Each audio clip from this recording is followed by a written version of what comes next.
can remind me what we got into last time? What happened 2 weeks ago? Trouble. There was trouble.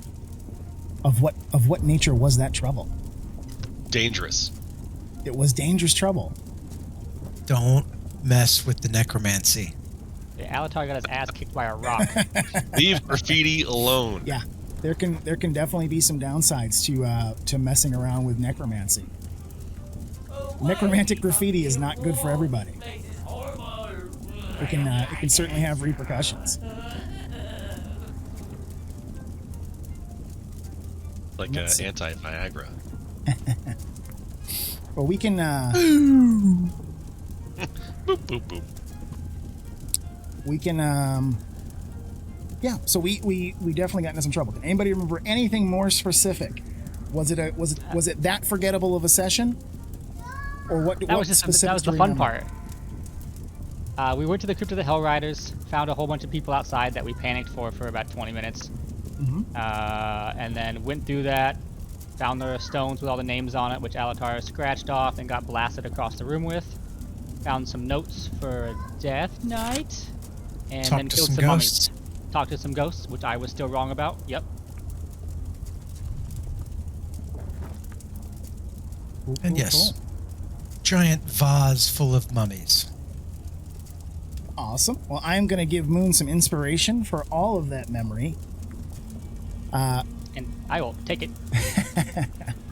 So there was a lot that happened in the last session. We were able to finally leave the Demon Zapper. You guys did some repairs on the Infernal War Machines and restored some of the armor and hit points to your rolling death machines. We then made our way south to the Crypt of the Hellriders. You guys found it as kind of this small hill with the entire front half kind of cut off. These two huge statues rising up into the air, surrounded by dozens and dozens of kneeling suits of armor. As you looked closer, you realized the armor was actually the final resting places of many of the fallen Hellriders of Elturel. Just bones and sinew, tattered cloth, captured inside of those suits of armor. As you made your way down into the crypt, we found a riddle on two basalt doors. It was our ever-intelligent and forward-thinking bard who was able to recognize that simple limerick was asking her to speak aloud the word sword, which allowed us to open the doors. Entering into the crypt, you found some narrow passageways. Making your way east, you found some additional tombs and crypts, burial urns lining the wall, spider webs, dirt and crumbled masonry everywhere. In the largest room that you found thus far, you came across 4 memorial steels that were engraved with hundreds and hundreds of different names. Atop them, a massive engraving saying, "Here lie the fallen. May their souls echo until the end of time." In trying to discern what the steels were, Audrey again used some quick thinking, cast detect magic, and realized that there was powerful necromantic magic imbued into these memorial stones. At the same time, his natural proclivities for curiosity led our Tabaxi rogue to find a secret entrance into, for what all intents and appearances, was Olanthius' study. Olanthius being the Death Knight that you are trying to find and parlay with to see if you can find common cause against Zariel. Going through those journals, you found a number of pieces of information about him, including that he committed suicide, but that Zariel brought him back as a Death Knight to serve her forever. That he was close companion to both Harriman and Yael, generals that worked for Zariel. Harriman being the devil that you have seen riding through the misty skies of Avernus atop a nightmare steed. You have almost come into conflict with him twice. Once in Elturel as you crossed the bridge to the west side of the city, and then again atop Harriman's Hill when you were speaking with the vampire stuck to the Tree of Thorns. Of important note, though, in those journals was that Olanthius mentioned, and the language led you to believe that he not only clearly respected, but also secretly adored General Yael, and that he believes he may know where the Sword of Zariel is hidden, aka the location of the Bleeding Citadel, which we've been trying to find for some time. In making your way further through the crypts, we found ourselves in a room with a large iron burial urn in the corner. As you moved closer, the urn fell over, and we began to enter into mortal combat with a large grouping of mummies that came crawling up out of that urn. Smart use of spells and might and magic, and you were able to drop that herd of mummies, leaving their desiccated corpses at your feet, their tattered wrappings no match for the might of our party of 5. So that's kind of where we found ourselves. Also of note, the conversation that Severius had started with those ghosts made constant reference to them being stuck here, kept here, trapped by the stone, trapped by their name. So you were continuing on through the crypt, seeing what else you might find. Any questions? Any additions you guys would want to have to that? Nope. As a reminder, I do keep all of that stuff in the Our Story Thus Far journal entry for you guys, and this is also what I then use to put up on thedigitalDungeonMaster.com when I post the videos. So if you're looking for a reference, or for example, copies of the riddles, the poems, the engravings in the stone, or even the things about Olanthius' journals, they're all in that journal entry, which you can find on the journal tab on the right-hand side in Foundry.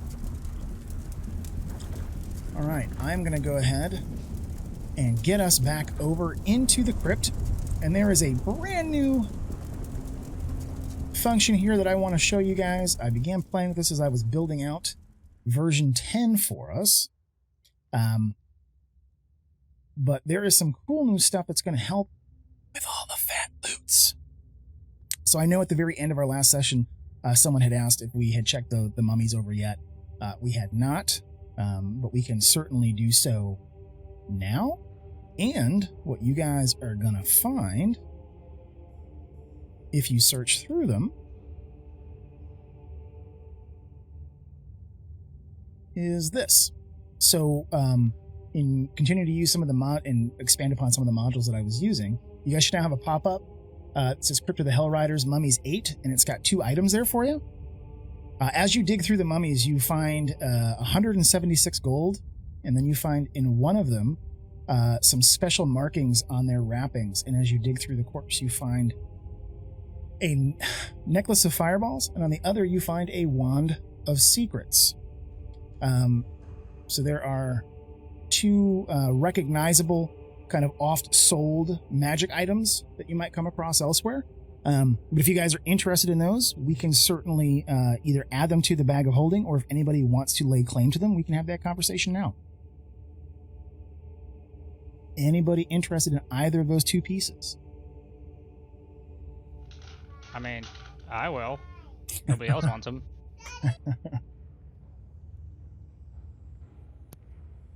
Sure. Let you round out your arsenal a little bit. Well, I figured I've got a decent perception already for the secret kind of stuff, so I don't know if anybody else wants that one, but I'll take the fireballs. Happy to share. Take it. Yeah, secrets should maybe go to somebody who has low investigation or whatever.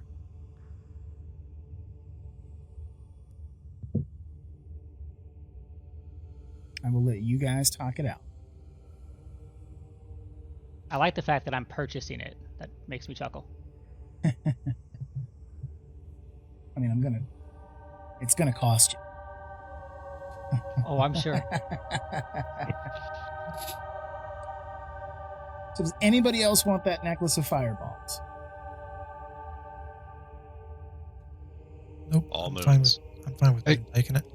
Yeah, I think someone with a high dexterity makes sense. If you I can just throw it at my feet. I'll be fine.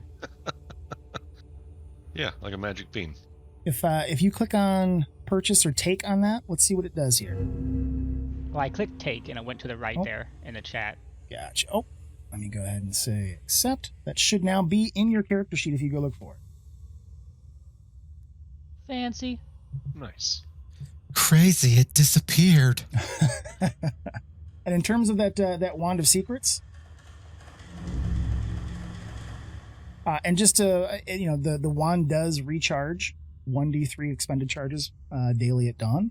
So this is not a one and done magic item. Gotcha. Like my new one.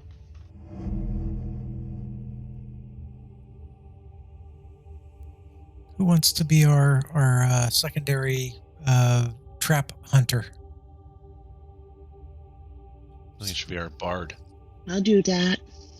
There we go. I do that. I do that. In that pop-up, Audrey, on the right-hand side of the item, there should be an option to take. You click on that, I can Yeah, say my yes. pop-up disappeared. Oh, I can show it to you again. I'll go ahead and claim that 176 gold, by the way. Well, that's the other fun part of this, is I can actually just assign it to everybody, and it's going to split it up even. That's fair. And, okay. That item should also show up in your inventory sheet under Audrey. I don't believe either of those require any kind of attunement, so those are just going to be items that you can use as an action when you choose to. Now, in terms of the loot, let me go ahead and distribute that 176. I'll split it, and each of you should see 35 extra gold just showed up in your character sheets. You're making us lazy with these things. Dope. So this actually will auto-generate every time you guys kill stuff, and I will have the ability to hand out loot based on what you have killed. So the idea here is, rather than having to have me roll tables and stuff, this add-on does it all for me. And those two items that were on this, there will not be magic items on everything that we kill. Those were actually specified in the Avernus campaign, that those things were. I'm still getting used to the lack of magic items, by the way, in at least this system or this campaign. Yeah. Well, I tried to spread them around through you guys pretty evenly. So, like, we've got a magic skull mace, we've got a magic holy taco, you've got a magic sword, Audrey's got beans, the pipes of the sewer, the wand of secrets, that piercer plus short sword. Alatar's got the shield of the hidden lord. Oh, yeah. I'm not saying there aren't any. I'm just used to, like, the whole, like, Pathfinder, it's a race for magic items. Like, Gotcha. Just get as many as you can, as fast as you can, or else you're dead, kind of a thing. So, Gotcha. This is just different. Yeah. I have... There you go. What happened to that bow that Devil had? Wasn't that a high-level bow? Did we grab that? Oh, that was just a bow. It was Yeah, just when just a she regular bow. used it, it was special, I think. Yeah, so It was just she had the ability to do poisonous attacks. Her magic item was the rope of entanglement, which you guys destroyed during the fight. I mean, that was me. That was me. Didn't want to point it out, but yeah. It's fair. I mean, I It's think I cut somebody loose with it, so I'll take it. Like, I'm okay with it. I accept it, but So I've turned the pause off, so we're counting time again. What would you guys like to do? So you had made your way down into this room from this hallway. I'm gonna investigate the room because that was a lot of mummies for one little vase, and I want to see what's going on. So it was a massive, like 10-foot tall iron burial urn that they knocked over, and then a bunch of them kind of came crawling up and out of. So that thing actually, the ceilings in here are quite high in this specific room. The other main piece that you guys had noted, I think, or that we had made note of when you first came in, Moon, was that there is a carved relief on that wall of knights charging through a portal into a fiery hellscape. That makes sense. I'm still gonna investigate the room for like secret stuff, but Well, go right ahead. You can certainly roll.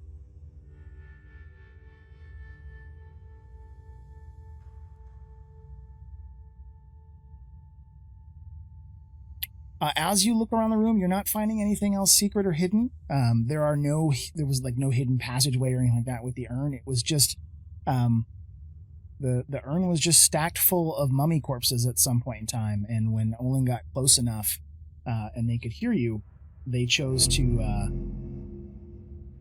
died. Basically, yeah. Well, they started wiggling, it knocked the urn over, and as it fell over, they came crawling up and out of it. Okay. Mm-hmm. Well, I'm planning on continuing my left turns that I've been making this whole time by going down this bottom path if anybody wants to follow me. You guys have got free movement, so if you want to move yourselves around, you certainly can. I'm gonna be sneaky because it's me. I will say some of these areas do start to get a little bit dark. I know that Audrey has some difficulty with that because she does not have dark vision. If you guys want to light torches, or if she would like to use her dancing lights, we can certainly do so. I'm gonna look back at Alatar and with my helmet telepathy just go, stop! I want to stop. What do I see, by the way? As you look around that corner, My stealth was a 23, just friendly reminder. Yep. I can see it there in the chat. As you look down around that corner, you can see that there is another room to the south of you. Let's see here, roughly 20 feet down that hallway to the south.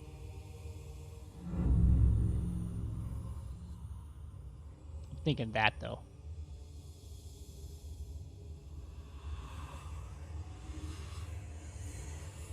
Oh, that, you know what that is? That's a carryover. That's a carryover from our last. I moved the ghost down here to get them off the screen before when they disappeared. Okay, never mind. Stop. You're good.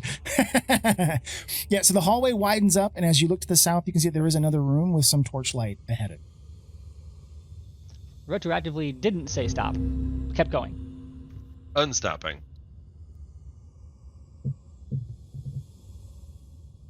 I look around. So as you come down to this room, you can see that there are more of those large iron burial urns positioned reverently throughout the hallway. Each is engraved with a different noble coat of arms from the city of Elturel. You can see that there are polished swords, lances, and shields hanging from racks on the wall. There are 3 large tombs with burial stones coming up out of the center of them, spread throughout the room. You can see that there is a hallway to the west.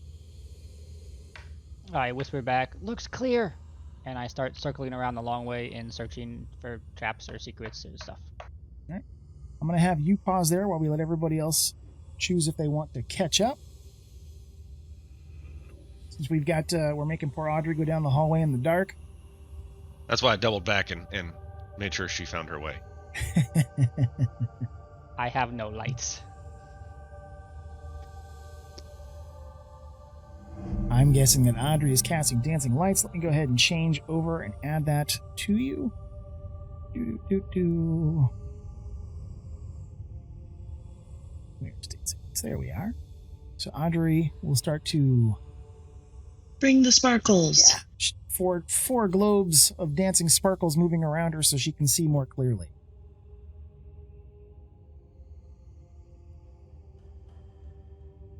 So as you guys come up around the corner, moon kind of definitely moving around to the east. You can see that this opens up again into another large chamber that is roughly 15-20 feet wide by about 45-50 feet long. Are these like more tombstones like the ones in the other room? So these are more like the tombstones that you guys saw where Severius was talking to the ghosts, not like the memorial steels that had the necromantic energy. Yeah, I just want to make sure I know not to touch them. I mean, it was a good conversation last time he did, to be fair. Still feel a little upset about that.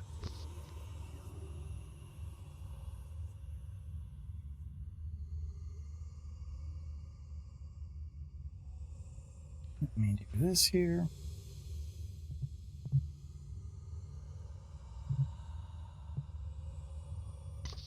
Does anything stand out in this room? Did Moon? Did you already investigate? Not yet. I was paused.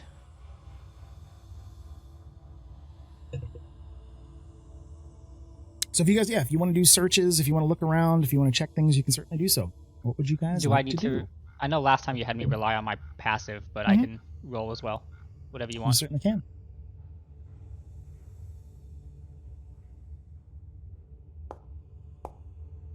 So what is it that you're investigating for, Alatar? What are you looking for? That's a good roll, so we can help you find some stuff. What are you looking for? I'm just kind of looking to see if there's anything that stands out here. Kind of anything pointing to maybe something Death Knight-y.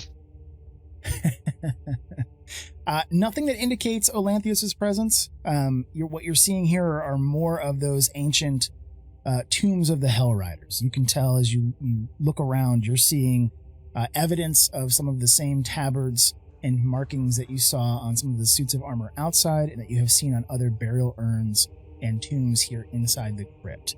All of which would indicate that these are more of the same. These are the Hellriders that were interred here in Avernus, that this would be their final resting place.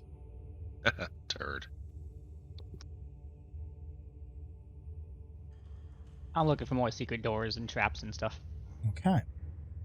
So as Moon is looking, you do notice that the wall right in front of you has an odd extra pillar. As you begin to look at it, using your investigative skills because it calls your attention, you recognize that there is another hidden secret door in front of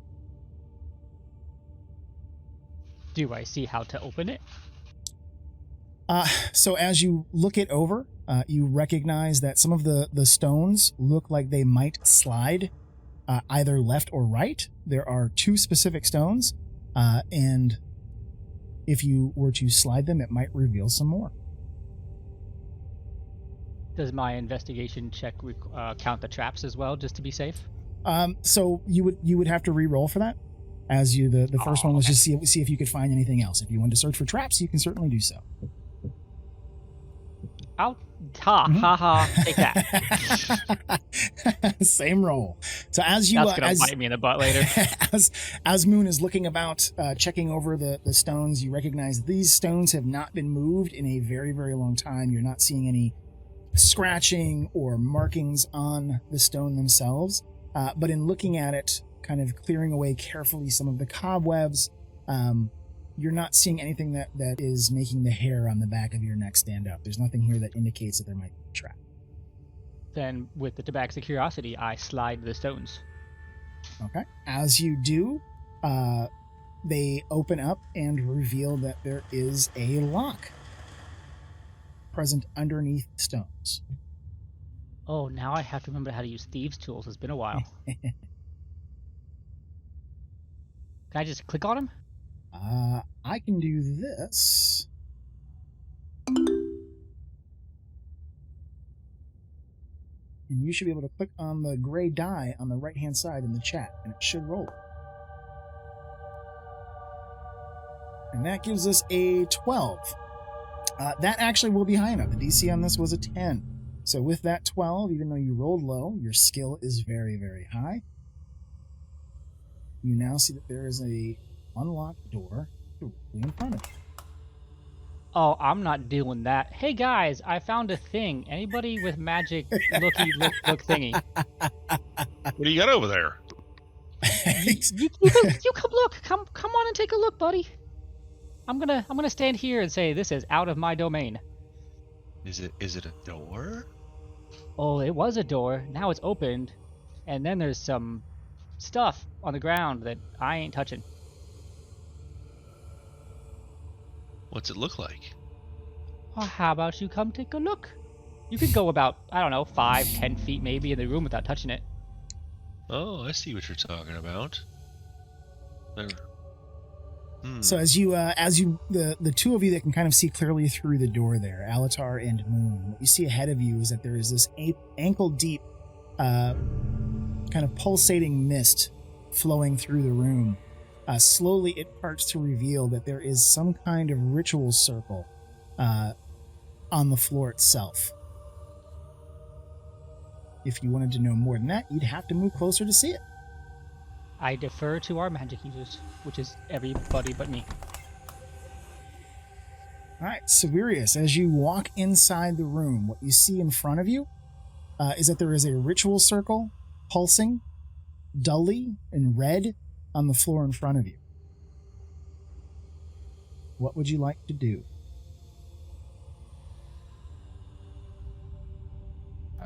Careful not to disturb the edges of the circle. I work my way around to get a better look at it,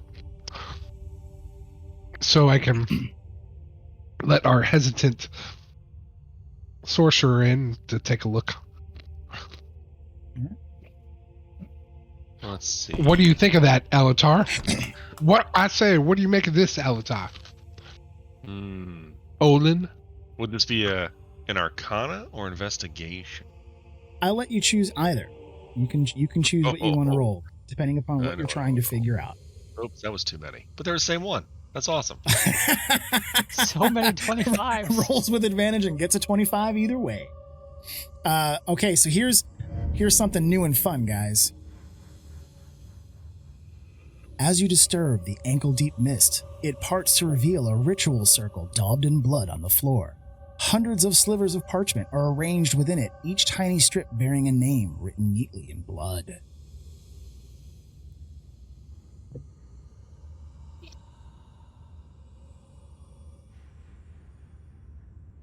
I'm scared. Am I the only one that heard that? I heard some of it. It's a little. Oh. Was it cutting in and out? I can do it again. No. Just kind of like speaking to somebody whose second language is English. Sometimes. So you see that there is that ritual circle that is at your feet. As you investigate it, Alatar recognizes that it is a ritual circle daubed in blood. And not knowing how long it has been here, it is odd to you that it still seems to be pulsing with power and that the blood still seems to be wet, even though this is clearly ancient and the door that you came through had not been disturbed for quite some time. Inside the circle, kind of splattered with the blood and arranged throughout the ritual circle itself, are slivers of parchment. And when you look closely, kind of leaning over the circle but not breaking it, you can see that each tiny strip of paper bears a name neatly written on it in what also appears to be blood. And I share these fun facts with everyone around me. Would a religion check yield anything from Olin's perspective? You can certainly try. Absolutely, yeah.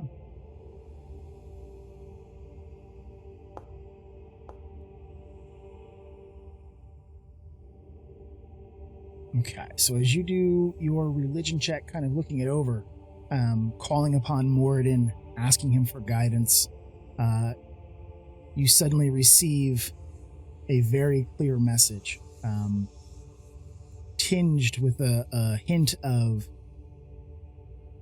disgust at the magic that you see in front of you. These papers have been used to bind the warriors' souls to this place. This is part of the magic that powers the memorial steels that you found earlier, and Nikki was able to recognize with Audrey's detect magic as having that deep necromantic energy. These papers here seem to have dozens and dozens of the names, some of which you saw carved as you did your investigations of the memorial steels. So can we just break the seal? Or do we have to dispel it? I asked the magic users. Not it. I saw you. I learned the lesson too. Maybe you didn't take the edge of your foot and just see if you can squish it. Sure, it'll be fine. I think this is kind of your wheelhouse, Alatar. Who has mage hand? Can I maybe ask my shield if they've got any insight? You certainly could. I do so. I do thusly. As it kind of slowly comes to life, you can hear that deep voice coming back to life as it wakes up. It has been very quiet of late, almost as if it's been sulking.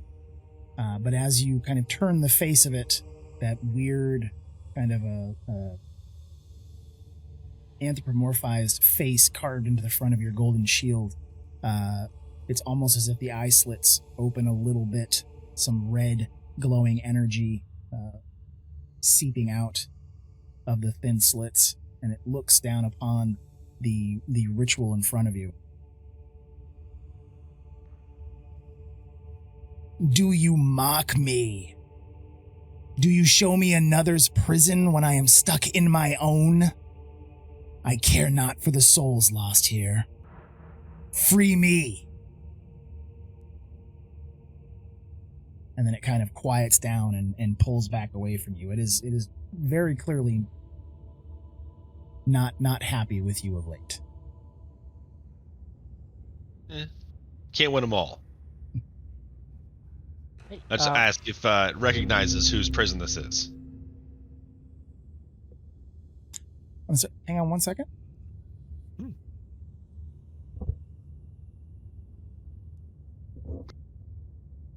All right, what was that last question again? Asking the shield if it recognizes whose prison this is.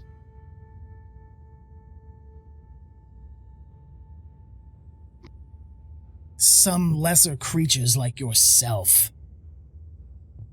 Ghosts, haunts, wraiths. Things that pop back and forth from the ethereal. Petty humans who came where they did not belong. I care not for them.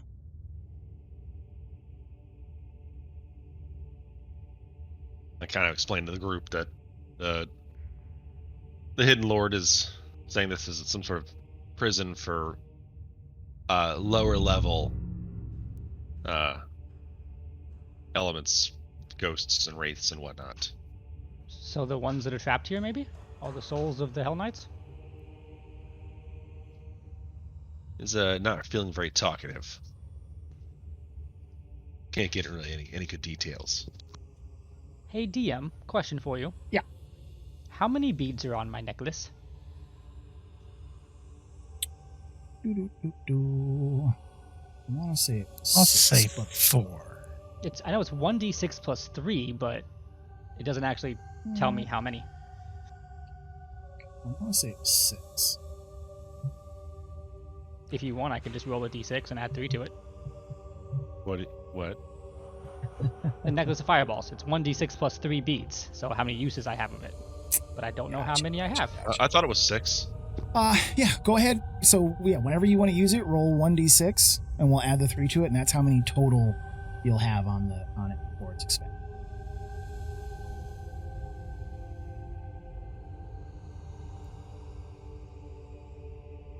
And I'll just add a note to the item if you want to roll. Yeah, I just figure maybe if we can't dispel the magic here, maybe if I have enough beads, I can just take one, pluck it in real quick, and blow the whole thing up.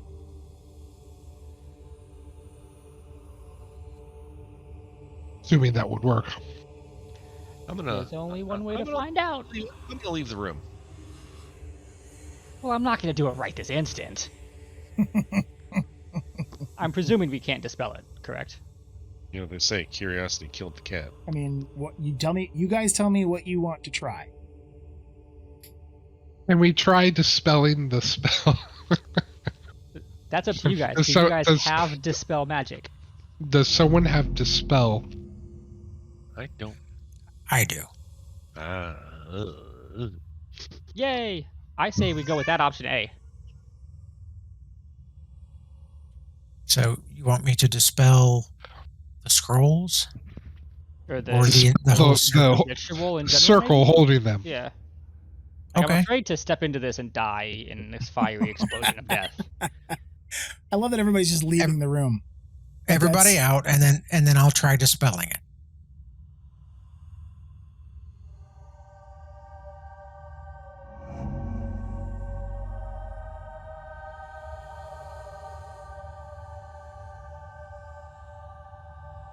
I believe in you. Because the spell has like 120 feet range, so I should be able to dispel it from outside the room, yes? I believe so, yeah. Choose a creature, object, or magical effect within range. Any spell of 3rd level or higher on the target ends. For each spell of 4th level or higher, it makes an ability check. It is 120 feet with verbal and somatic requirements. Okay, I will try to dispel the circle of evilness. Go ahead and cast it. I don't know if that calls for a template throw in there or not. I don't know. Let's see what it does. Maybe it just pops up and then I gotta figure some stuff out. I tried. There's nothing I can really target. Yeah. So I'm guessing you're kind of placing it in here in the middle of that room, which is going to fill the whole thing up because it's got a magic effect within range. Is within range. So let me. I'm trying to see what. That's weird. I don't think I cast anything last session. Did I? Spirit Guardians. Spirit Guardians. Oh, okay. Yeah. That's right. Yep. Okay. Got it. You just wrecked mummies. Yeah. Somebody's been taking good memory juice. I love that spell. I love both the animation and just the effect of him just massacring hordes of usually undead. Yeah, I'm a fan of it as well. So let's see here. So I'm just trying to see what kind of using your spell casting ability. Your spell casting ability is wisdom. So let me have you do this, just because we are going to test this here quick.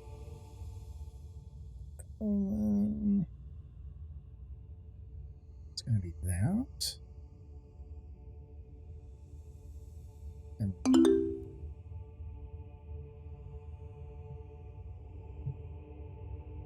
so I'm requesting a wisdom ability check from Olin. You should see it over in the chat, or it might have been a pop-up. I'm not quite sure how that this new feature works, but you should have a gray. I see the chat. There should be a dice to the right of it. There's like a gray D20. If you click on that, it should roll for us. And that's a 17, which is going to be high enough. So the DC on this, this actually was a higher spell level. So the DC was more than DC 10, but a 17 will hit that. So let me do this.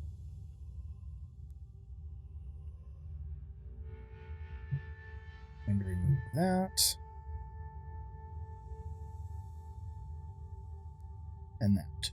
So as you cast Dispel Magic, what does it look like as you call upon the powers of Morden to cast this spell and push it forward into this small enclosed space ahead of you? What does it look like? I don't think we've actually cast Dispel Magic yet.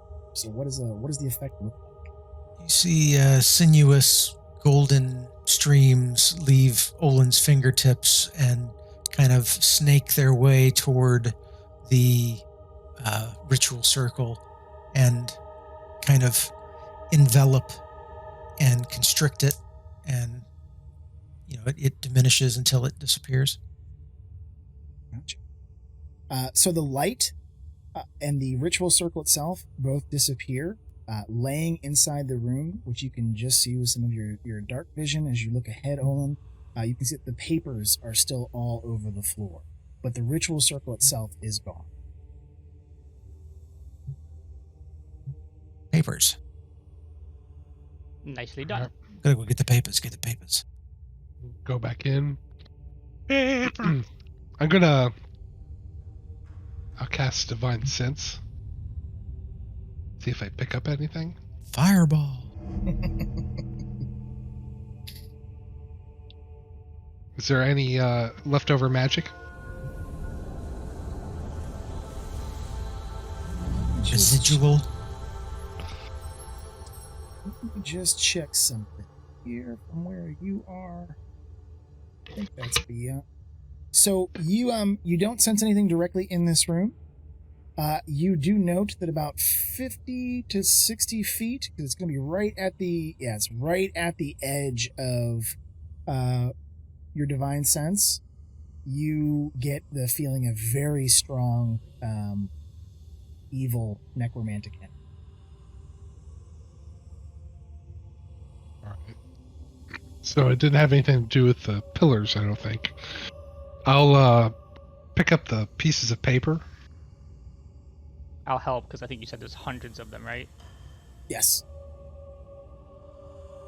And they all have names, you said? As you look at them, you see that each of them has a name written in what appears to be blood. So I start collecting them and reading them over. Do I recognize any of the names? Do they align with some of the names we saw on the pillars? Go ahead and roll an investigation check for me. Sure. Can I help? If you want, that'll provide you an advantage on the roll. He doesn't need it. He's not going to need it. With that 18, you do recognize a handful of the names. As you had spent time going over the memory steals, there were just a few names that stuck out. Some of the surnames being family names that you had recognized, being one of the lords of Baldur's Gate. You had often had, and your family had business dealings with people from El Terrell. You recognized some of the surnames when you looked at the memory steals originally, and you were seeing them duplicated here on these blood-covered strips of paper. I believe these names are the same ones that we found on the pillars before. And I start handing the papers out to everyone else so they can check for themselves. Do we think dispelling the ritual would be enough to free them, or maybe should we rip some pages up too? The names certainly correlate somehow. They would not have sealed them under a spell here, if not. But just how we go about doing that, we can't reach the names on the pillar till we dispel the necromantic energies. So we can Maybe go the back and- ritual was linked? Yeah, we can go back and check. yeah, we can go back and check the steals and see if there's any difference now.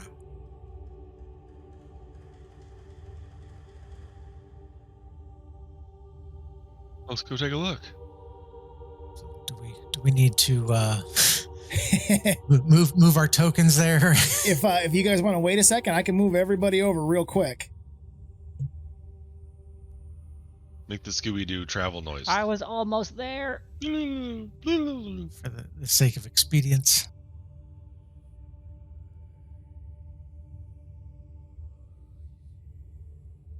Let's see if I can get all of you guys right there. And you up Oh, hey, there. Lulu's still all the way back here. We had not moved her up after yet.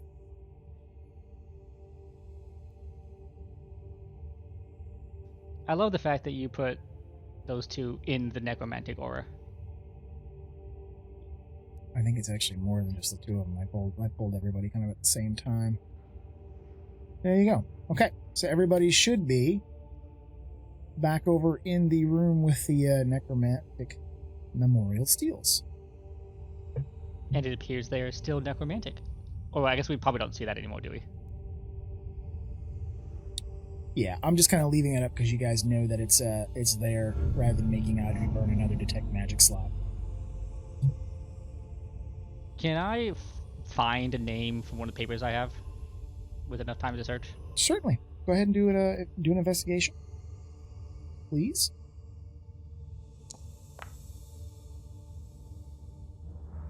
It takes you a few minutes as you kind of read over it. You realize that you skipped past the steel a little too fast, but you find the name on this steel here. I have a thought. I kind of want to rip this up and see what happens. But if it explodes, I figure I'll let you guys know before I do it. Appreciate what- the heads up. The names match. Why don't we see what happens?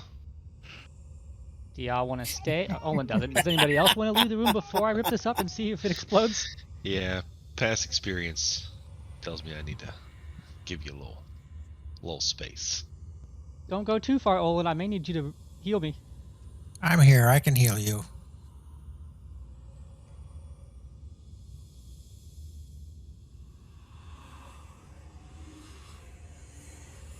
Last call to leave before I rip it up. I live dangerously.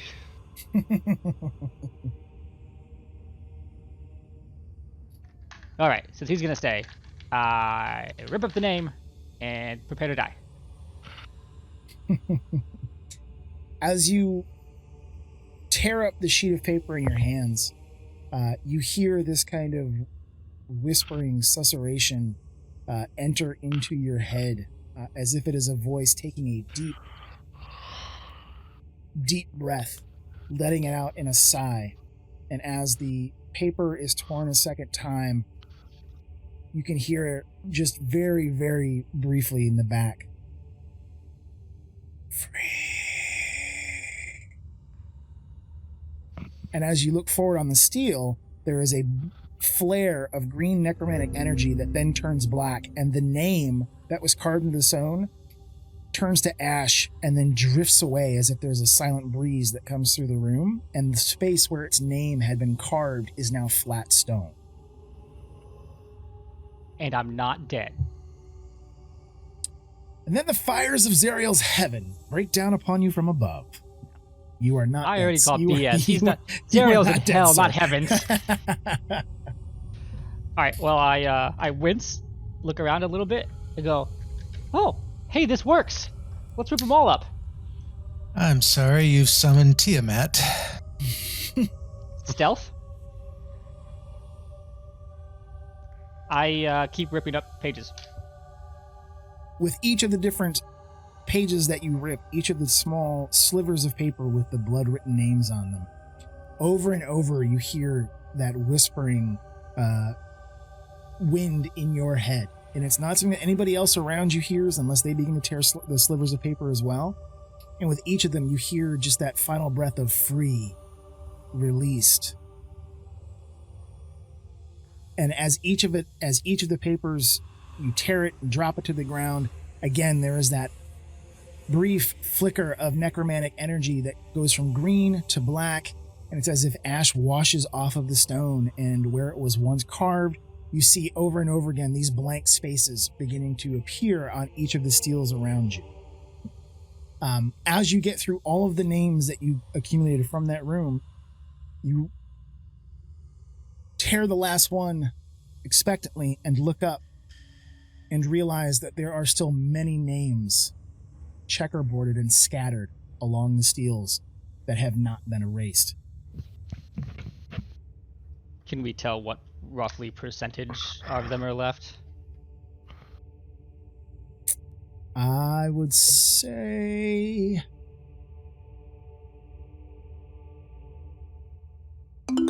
that would need a bit of investigation. Hey, it's better than the 3 I rolled last time. You would guess that roughly as you circle around the steels front and back, there were still very many names remaining, but roughly 50% or so have been removed. Maybe there's one more of those rituals. I assume we're looking for another hidden room with a similar spell inside. Shall we continue on the way then? Do you want me to put you guys? Do you want me to put you back down in that same room where you found the first one? Yeah. Rather than We making check me the go- other side. Well, there's another path to continue on, so I figured we just keep going that way. I'm just gonna pull you guys straight down to there. I think that's it. I'll even put Lulu down here with you guys.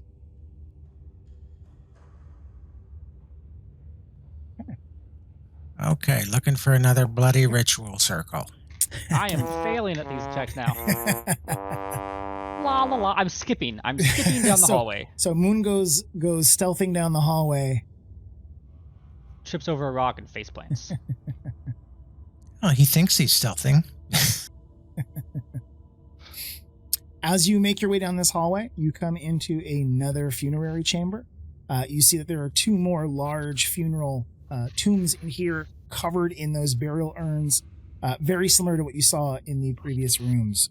Kind of reverently placed, things covered in cobweb, the sense of age and antiquity heavy in the room. Again, noble coats of arms and names of families from El Terrell kind of carved or emblazoned on a lot of the pieces that you can see easily as you look about the room.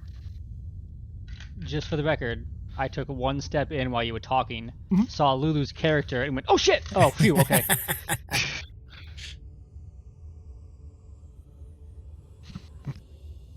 So, investigation around this room to see if I can find another secret. All right, go ahead and take a look around. You can take a roll. Anybody else that wants can to I use come? my passive, actually? I'm pretty happy with my passive score. You I don't know can. if that works. You absolutely can. I'll do that, the 18. Anybody else wants to come in here and take a look around? You certainly Somebody has a new wand. That'll work, too. As you guys look around the room, you're not, as you're kind of looking around, Moon, you're not seeing anything indicating hidden passageways or secret doors or anything like that. This is another one of those kind of pass-through funerary chambers that you have come across before with the large tombstones. Shall we keep going? I don't see anything here. I'd like to check the room just in case. If you'd like to roll, go right ahead.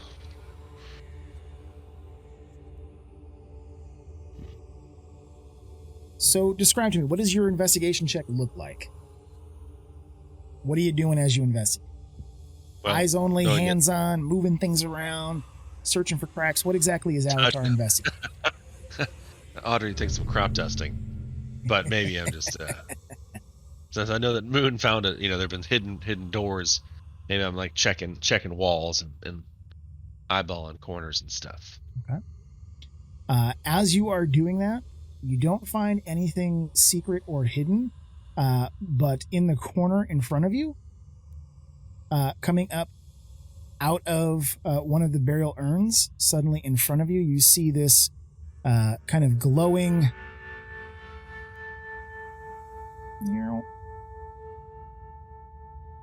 Come here.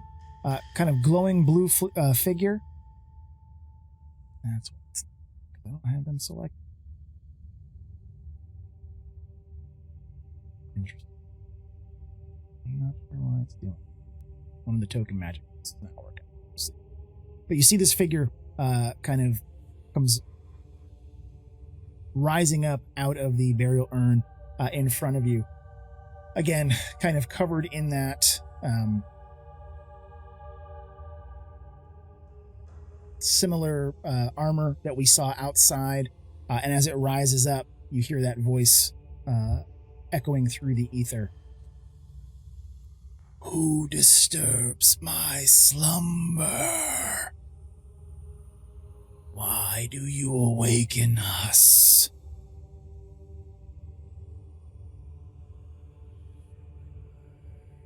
Oh, great. And then right next to him Can everybody else hear it? pops that guy. Galileo Figaro! Yeah, right next to him. So now you've got 2 of these figures kind of right next to Alatar. As you were kind of knocking on the walls at the, looking for any type of secret doors, you accidentally disturbed one of the burial urns, and now these figures are rising up out of it. This is just like the spirits we talked to before, right? You tell me. You And tell me. everyone else heard? Did everyone else hear what they were saying? Yeah. Was it a yes? Yep. Okay. Yeah. Yeah, this is not telepathic. This is them actually. Auditory. Yep. Okay. I'll just tell them, that we're looking for looking for evil spells to dispel. We're trying to set everyone free. Have you noticed any of your buddies are gone?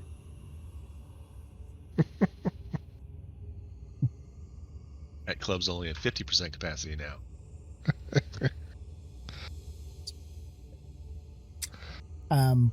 So as you're talking to them, you can see that their eyes are looking around you, and then kind of through you, and then one right in front of Alatar is able to. You see it kind of leans forward. This you can see through this ethereal form, and you can see the wall behind it. But its eyes, this ghastly visage, focuses in on you and actually makes eye contact. And as it leans forward, you don't belong here. This place is not for you, living. And then its gaze kind of focuses away again, and it flickers out and like disappears, and you don't see it at all. And then it suddenly just kind of comes back in, and it's right in between you and Severius. And it just kind of puts its head back.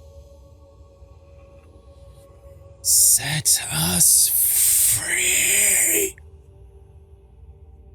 I couldn't understand that at all. Was that a set us free? Hey, could you say that again?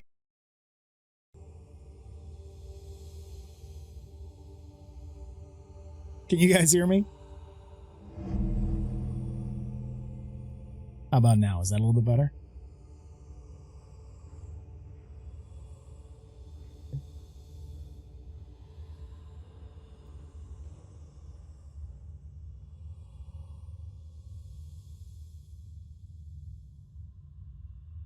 Can you guys hear me?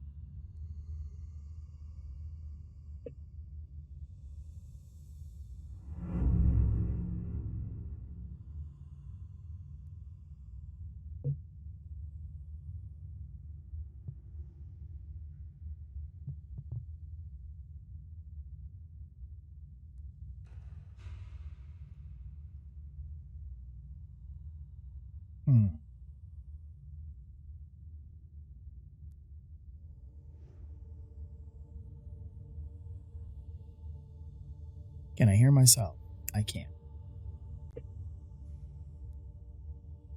Only is he famous, he's infamous.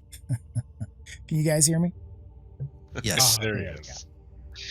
Oh, the files are in the computer. Yeah, I'm not sure what just happened there, but Oh, hey Marge. one of my The Foundry. internet's on computer now. So the ghost has basically said, set us free, and it is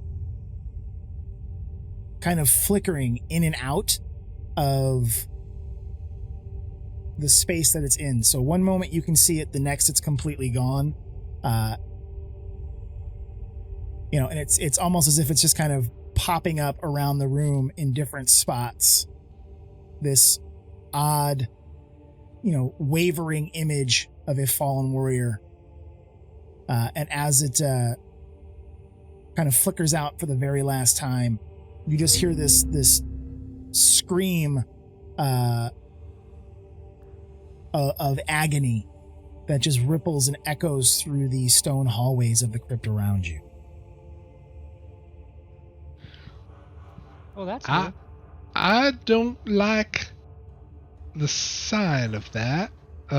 Maybe we should press forward and put a little giddy up in our step.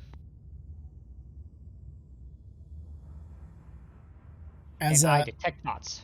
Yeah, as you say that, the one that was kind of here in the very corner, kind of hidden a little bit, slowly hovers forward and pauses. And this one is a little bit more solid. As you look at it, you realize that it's not quite as transparent. And as it pauses in front of you, the pain of our imprisonment has grown. It drives some of us to madness. I do not know what has changed, but the pain, it becomes too much. and then that one slowly kind of fades out as well. I think we did something to upset the order of things. Maybe we should try to hurry. I'm already gone.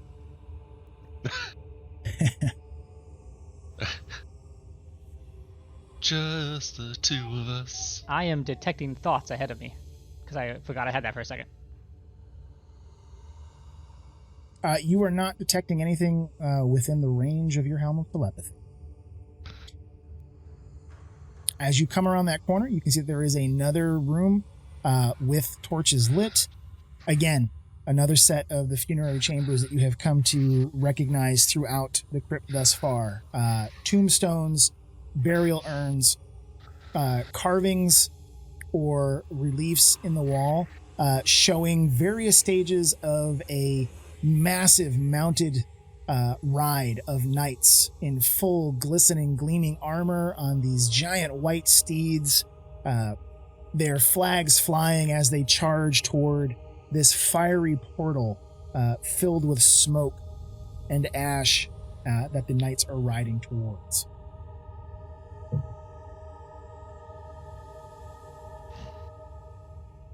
I am searching for more secret doors. You guys, anybody that wants to search in this room, go right ahead and do so. Please do. I rolled poorly. You could use that wand you got, Audrey.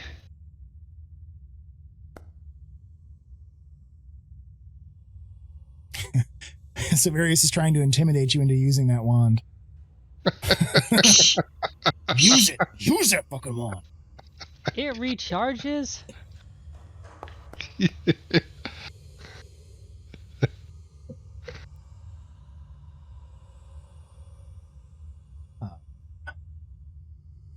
Yeah, so as those of you who are looking about this room, investigating, perceiving, seeing what you can find, you are not finding any kind of hidden space or hidden doorway. It is simply another one of those large funerary chambers covered in the relics of the fallen Hellriders.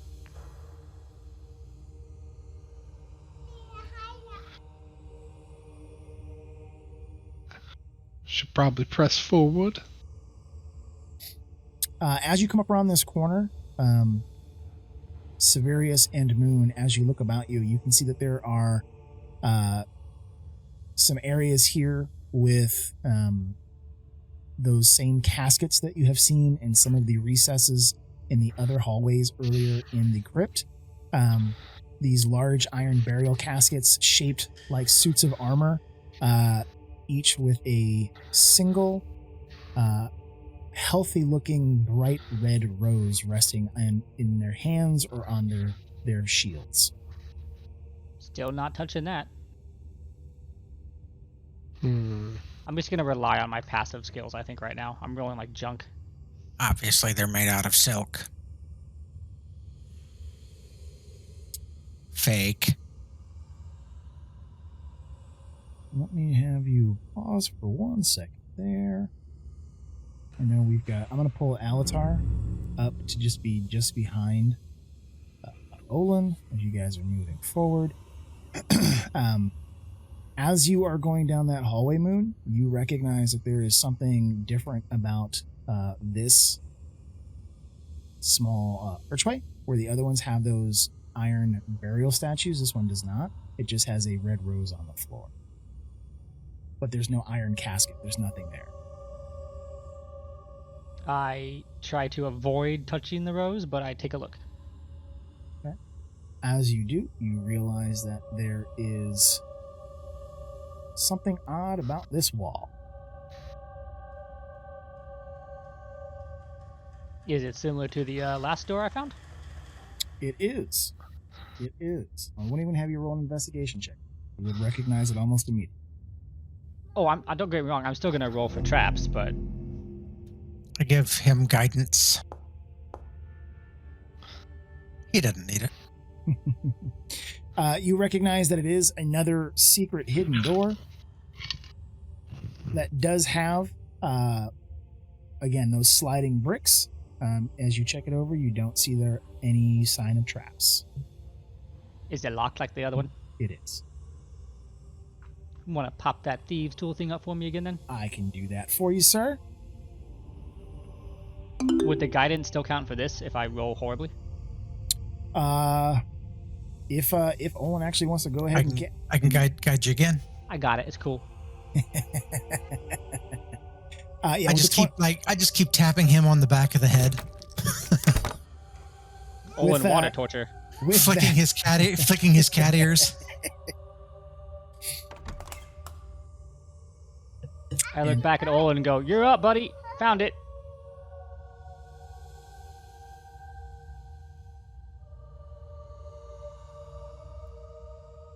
Okay, so we are going to just pause for one quick second. As the door opens, you can see in front of you, again, one of those pulsating red ritual circles, undulating and pulsing on the floor, thick mist all about the room. Again, all of those slivers of parchment arranged neatly inside the various geometric patterns of that ritual circle in front of you. This looks very similar to what you saw in the other room. The difference here being that as you turn back to Olin and say, "Hey, buddy, you're up," you have a sneak attack that is going to hit you from out of the blue. I don't like this. Yeah, so I this deny you.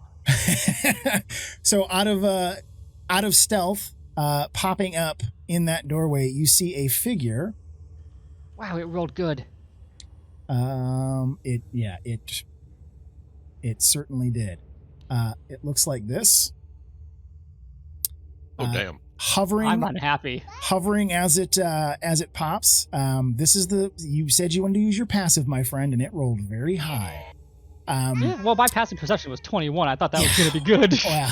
So this shadow, as it pops up in front of you, as the door was opened and you turned your back briefly, was just enough for it to be able to get a initial attack on you. This is going to be with advantage because it is out of stealth and you did not see it coming. That's fair.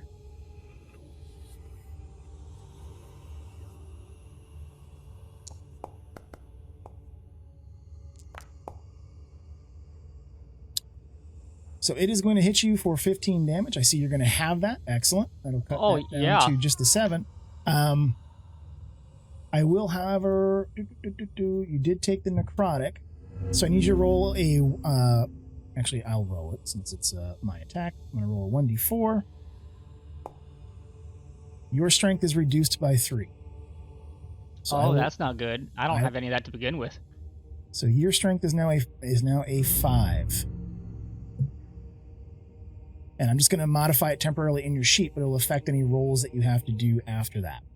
Here's the fun part. So that first one was advantage as it came out. It is a multi-attack, so it gets 1 more, but this one will not be with advantage because the first one was. And then we're all going to be rolling and going into combat. That was still with advantage, by the way. And it should not. So let me see what it rolled here. The first one. Still would have hit me. The 16 was, yeah. It rolled a 2. Looks like the 16 was first, though. But it would have been. It would have taken the. Yeah, it would have been the 16 first. It still would have been. There we go. That's going to be another 14. And it popped up uncanny dodge. I'm presuming I can't use that again. Correct. Correct. And if you tried, it should give us an error actually, because I do have it tracking reactions now. Let me go ahead. I didn't know because we weren't in combat. It's probably why it popped up. I'm going to go, it's because it's not seeing it as a round. So that's going to be another -3, unfortunately, on your strength. So you are now down to toasted. You are now down to a 2. So that is not bueno. Let me go ahead. Just remember what I told you about my backup character. All right, be careful here. Let me go ahead and put all of you into the initiative. Go ahead and roll, and we're going to start up a combat. You just heard the cat scream out in pain twice. That's what's going on here. So for those of Step on Kitty's tail? well, let me go. in there. Okay. So for those of you that are actually closest to Moon, so I think I'm just trying to get a quick view of it here. Switch play. I think Olin might be able to see a little bit. I know Audrey certainly can, but you hear Moon cry out in pain. As he does so, you hear this kind of growling, low grunting as the attacks are made. And Moon, as you turn back to see this thing swinging at you, what you recognize is that it is the armor that you kind of see on it. It is dressed in the armor of a rogue, but as you look down, you see that this thing has kind of a shadow form. It doesn't have feet. It's hovering. Everything is different shades of gray, and we find ourselves in combat, ladies and gentlemen.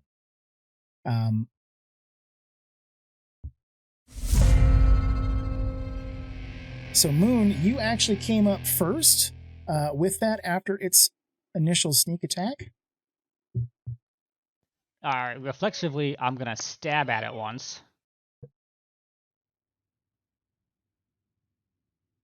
And I'm going to use the inspiration and redo that one.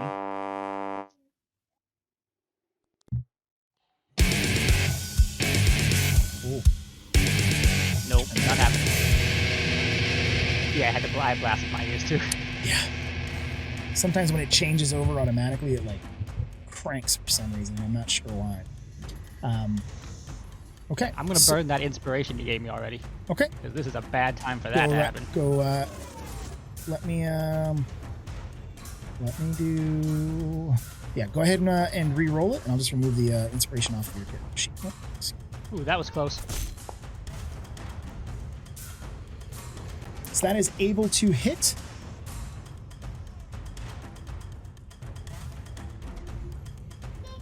And then I will bonus action disengage and run like hell. Okay, so you can back out without any worry of an attack of opportunity. Yep, you just hear me go, kill it, kill it, kill it, kill it, ow!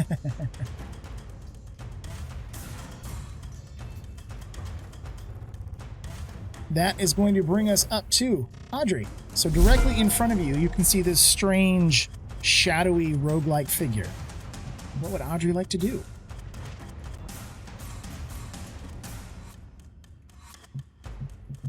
I'm looking.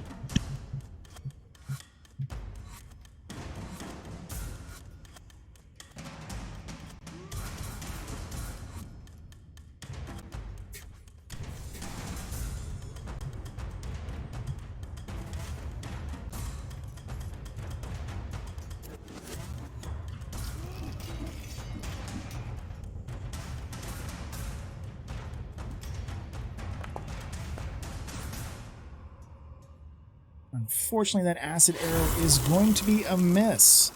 As you take aim with Moon rushing out of the room, and you can see as he comes by that he's moving deftly, but his muscles seem a little bit sallow. It's almost as if he went through that door and came out having spent the last 48 hours in a sauna. He is visibly smaller. His muscles are visibly shrunken. It is as if some of his strength has been completely drained from him. And as he kind of elbows past, unfortunately, your acid arrow flies wide and misses the target. Do you have any bonus actions or movement you'd like to take?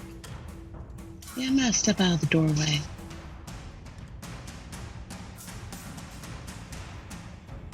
I have a full transparency question for you, Jamie. Yeah. I am now very encumbered. I don't know how that affects things. To be honest, man, I don't normally do any of the encumbrance stuff. I accept this. We have never really enforced it in game. We will probably do that in our next campaign because I think it might be interesting, but I haven't done any of it in this one. So I'm not going to. That's the best judgment I can hope for. Yeah, that's the best I could have hoped for, so I'll take it. Yeah, you're stuck. Get back in there. You can't even lift your own feet. I gotta be transparent. So as you step forward, Alatar, looking around the corner, directly in front of you, you see this shadowy figure hovering in the doorway. You can see on the ground in front of him a puddle of Moon's blood.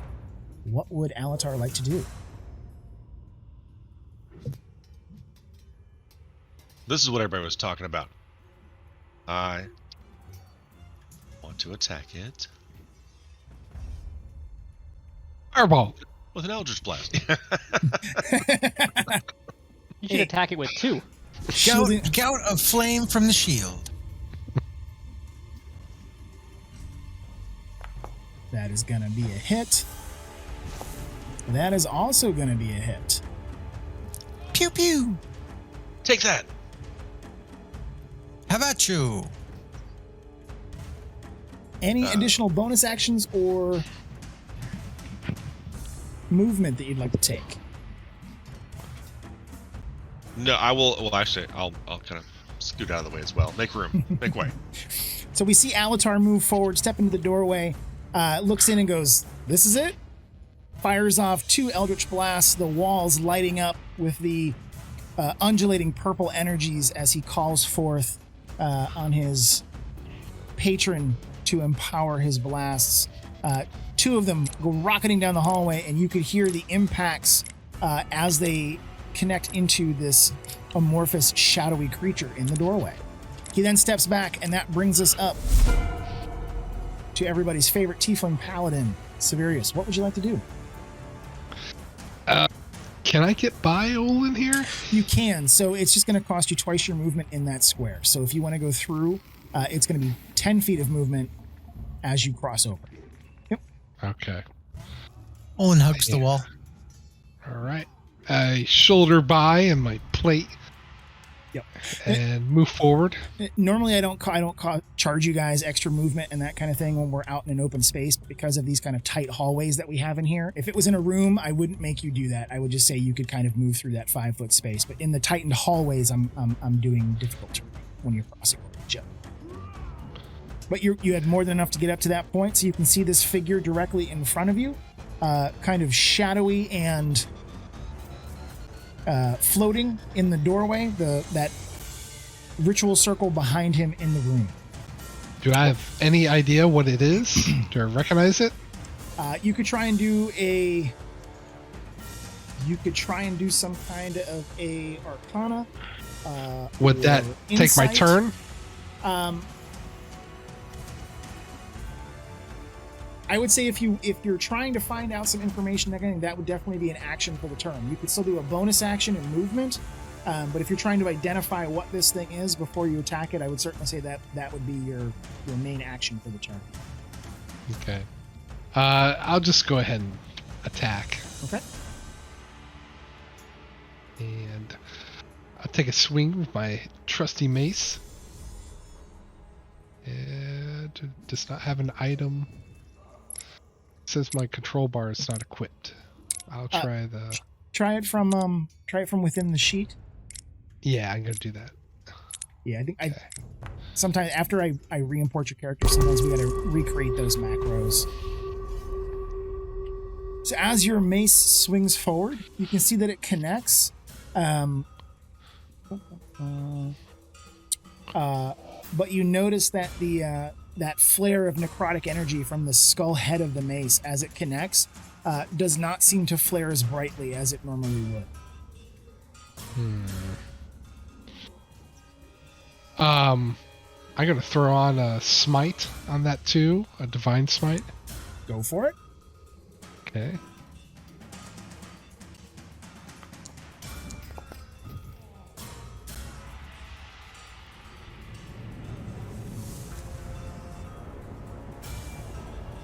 And as you call forth,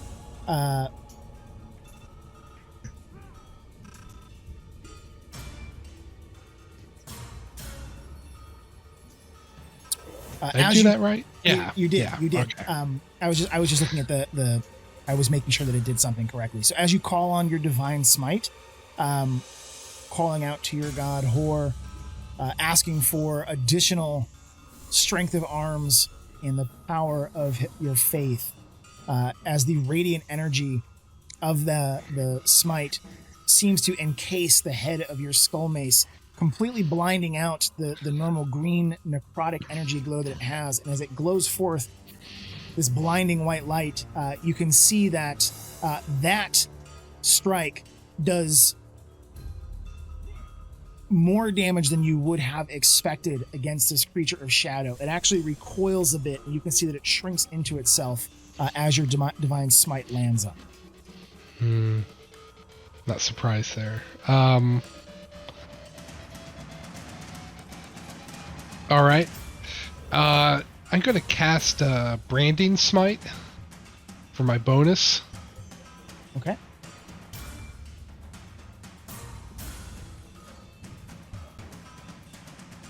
And I'm going to attack again. To inventory. Oh, come on. Of course. Unfortunately, that is going to be a miss. A You got inspiration, right? He does. Oh, I have inspiration. You do. You can roll that again. I will definitely use that now. Okay. I can swing again here. Oh, come on, you fucking... Hey, it was better.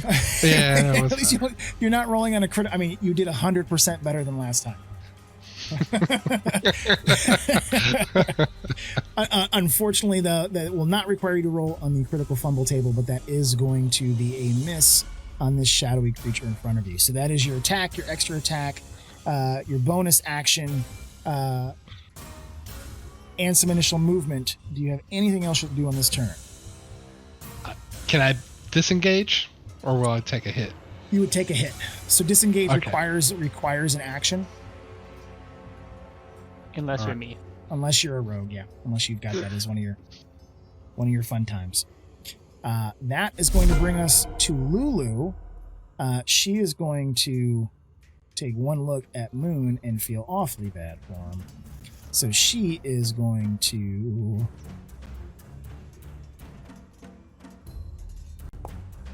cast Cure Wounds. Try and heal her buddy a little bit. Thank you. That is going to be her turn. And that's going to bring me here.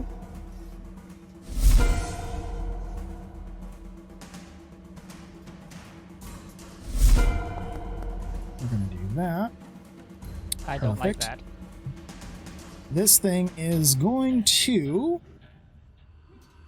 Let's see here.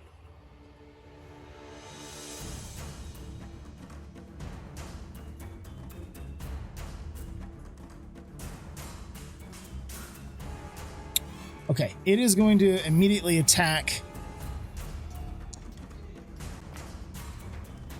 Severius. That should be a hit. You may have had a pop-up for some kind of a reaction, but I think it's only the one I think you get is only for dexterity saves, so you could probably cancel it or read through it. It's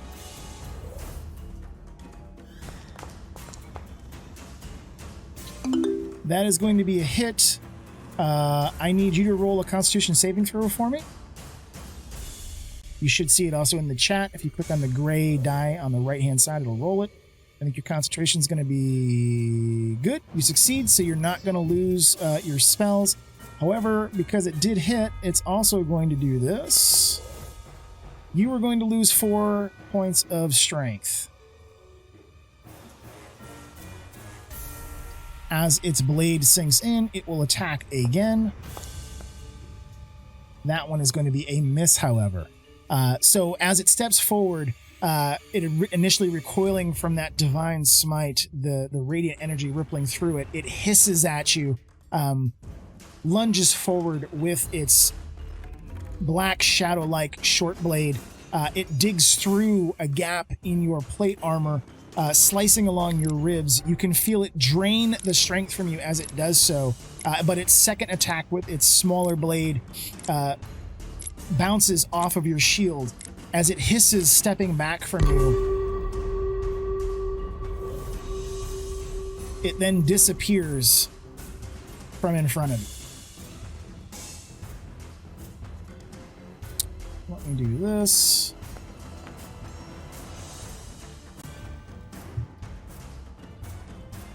And yep, that's high enough to beat everybody's passive. So directly in front of you, this thing disappears. That's going to bring us to Olin. You hear Severius cry out in pain, and you can see his form wither a bit in front of you as you stare at him around the corner. As he cries out, you could hear that something injured your friend. What would Olin like to do?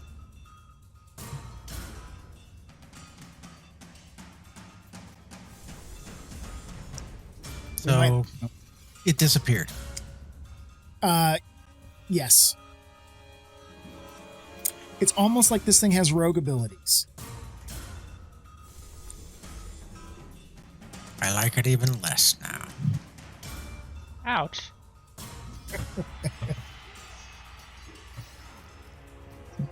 There's no need to be mean.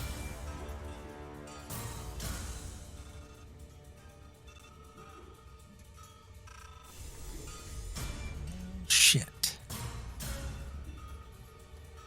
Say it's the holy man.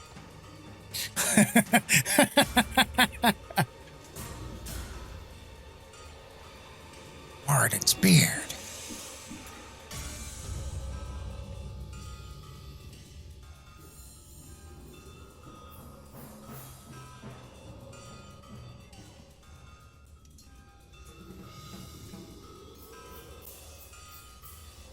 Okay. So the space down in front of Severius appears to be empty now. Correct. So you could see this thing reach forward. It stabbed and sliced at him twice. As it grimaced and growled at him, it then faded back and seemed to just kind of blur into darkness and disappeared into the room behind him, or in front of Severius. Okay.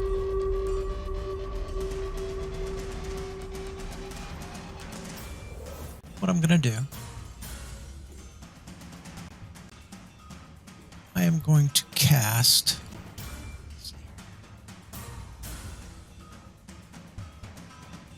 yes, I'm going to cast Guardian of Faith. Okay.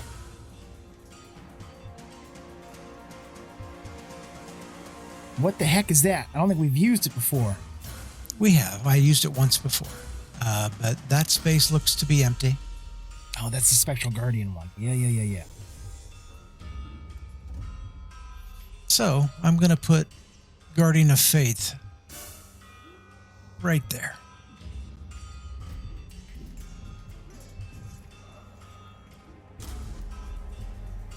Actually, well,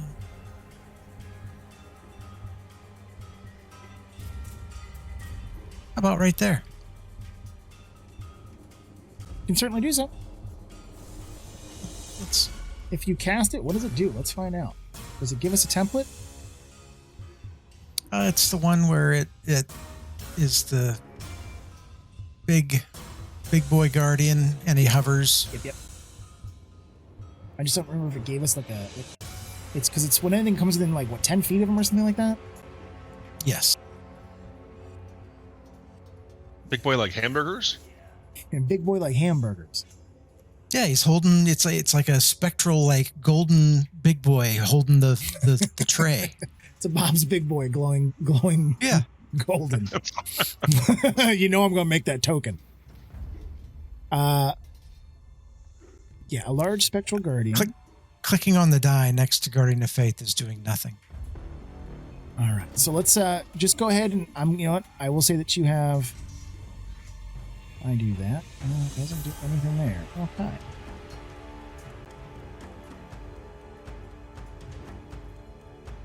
What if I do that? That'll at least give me the info up. I'm going to go ahead and just remove the 1 4th level spell slot, put you at 2. So that way it looks like we've cast it. And what we will see is it is in the center of the room. Let me do this. Quick token here, just so we can kind of see where it's sitting. This is a PC.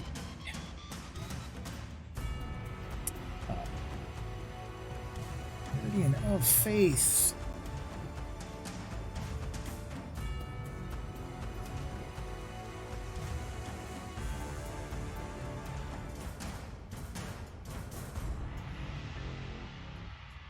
Okay. Almost got it.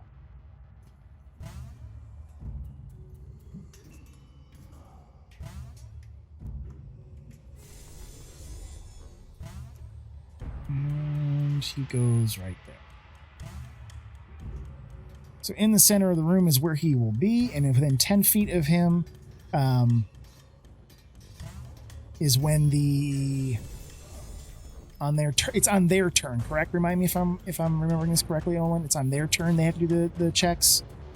Any creature hostile to you that moves to a space within 10 feet for the first time on a turn. Okay. So the first time, when it moves within 10 feet of them first time on a turn. I'm just trying to figure if that's on your turn or their turn. Any creature hostile that moves to a space for the first time on a turn. Okay. So it's going to be on their turn when they move within 10 feet of them. That's when they get the... It's a dexterity saving throw. Yeah, dexterity saving throw or 20 radiant damage on a failed save. I'm just trying to check and see what the dex save is. My guess it's going to be your spell DC of 17. So it's going to be a dex save for 17 if it moves within 10 feet of Bob's big boy. Cool. We'll do that. Okay. Anything else Olin would like to do on this turn? I think we've got that set up. And it'll be anything that's directly around him will be the 10 feet. Anything else Olin would like to do on this turn? I think everybody's healthy enough. Okay. Aside from being set for strength. That's going to take us back to the very top of the round, which brings us back to Moon. Feeling like he's gonna fall over, Moon's not moving. He is going to detect thoughts as an action towards that room to see what he can find. Okay. As you do so, you hear... You can detect two different sets of thoughts. Both are just this kind of rage-filled hate. And you just hear the words over and over again, kill. All right, I'll say, oh shit, there's two! And I'm still not going in there. Any movement, sir? No, I think I'm just gonna stay here. Okay. Too weak to move. That'll bring us to Odd.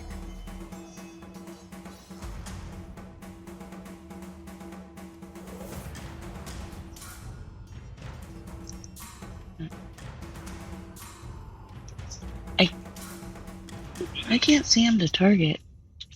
So it's hidden at this point. It's stealthed.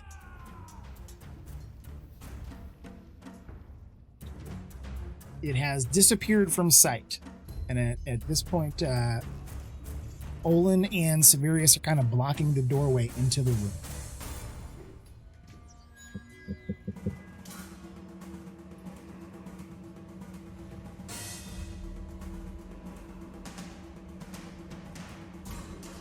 Magic beam bomb.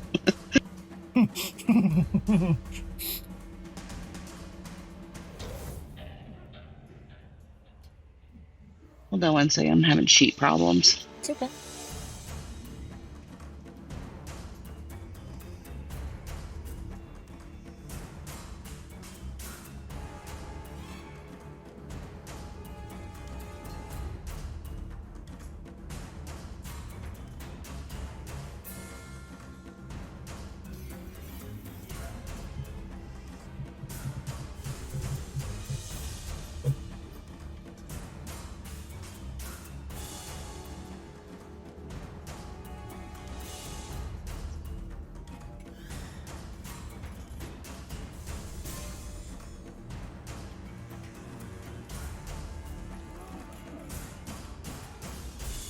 Yeah, I think I'm gonna hold my action.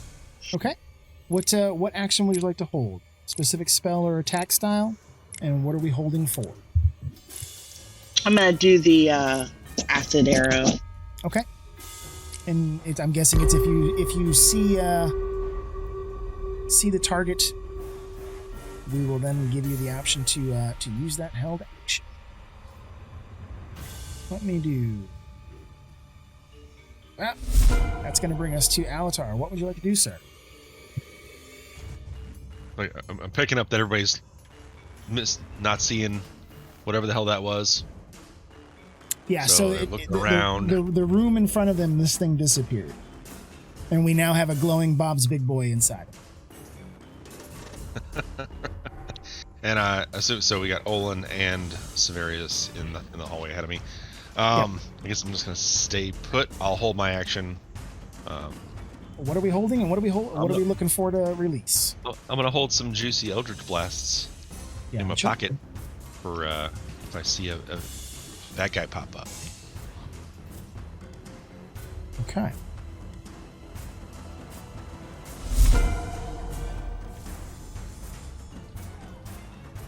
Rising up from the crypt behind Audrey is another one of our friends. This kind of hooded, shadowy figure with black undulating weapons suddenly pops out and is going to take 2 shots at Audrey. What I will say is that because you guys were holding actions, I will, and they would have come before his turn. If you want to release, I will certainly allow that. Release! Sweet release! If you want to target him and do your acid attack, or then your Eldritch Blast, you can certainly do so. We'll let Audrey go first.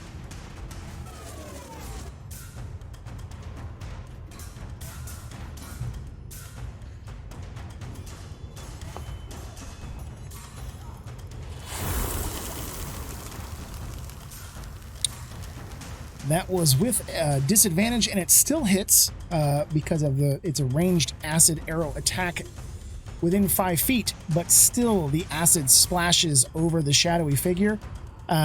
You can see as the acid of your magical blast hits it, some of it passes right through, some of it doing damage, but not necessarily all of it from what you can see. That is going to bring us to Alatar. Do I have a clean look at it? It's gonna have. I think it's gonna actually have partial cover because of where it's kind of hiding from you. Because it's kind of around that corner. So I'm gonna give it half cover for your attack. Can I move into Audrey's space and then back, or that You create can. an attack opportunity? So if you. No, because you're not actually moving away from it. So if you wanted to move into her space, do your attack, and then move back, you certainly could. Yeah, I do that.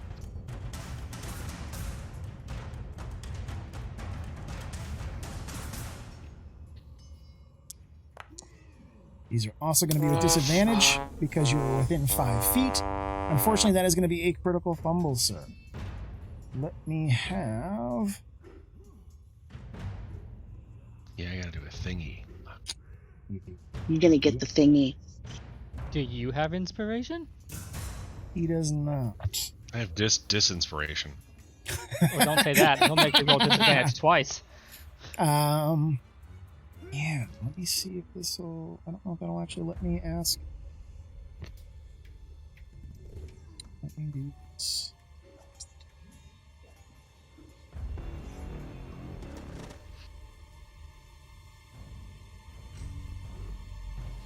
We have you. Roll that D100 for me, sir.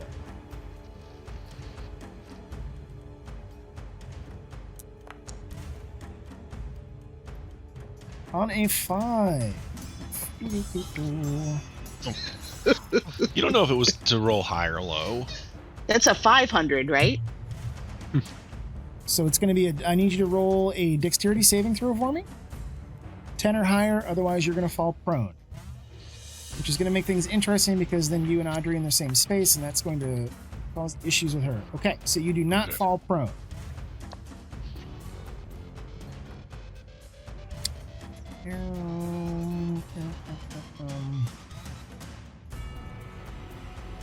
Now, the question is... Yeah, you should have still your second Eldritch Blast. I don't wanna. You don't have to. If you'd like to step backwards, you can certainly do so. Yeah, I realize that he's just too close. It's just not gonna work. Okay. So now it is his turn. So he is going to now take his shots at Audrey, who is right in front of him. That is going to be a hit. And Audrey will be losing 3 more strength points.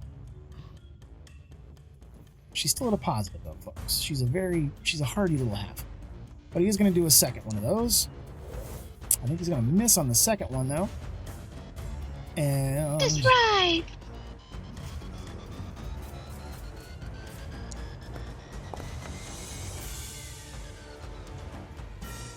It slowly disappears into the ether, as a 29 is high enough to get past everybody's stealth checks. That brings us to... It takes the additional acid damage at the end of its turn from your acid arrow. But that is going to bring us to Severius. All right.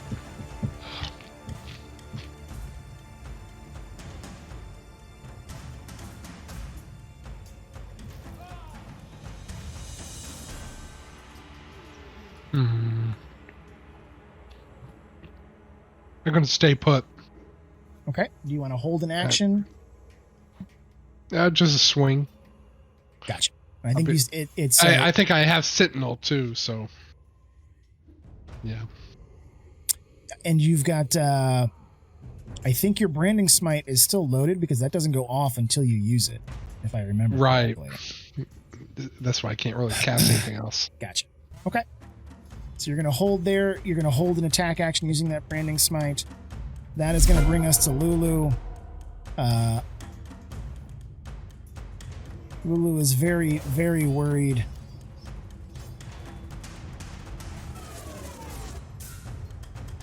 Very worried about everybody. It is going to, or I should say she. That's so rude. Can I do that?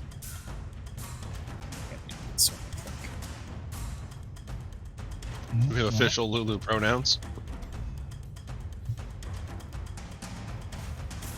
There we go. I've got all 3 of you. Elephants.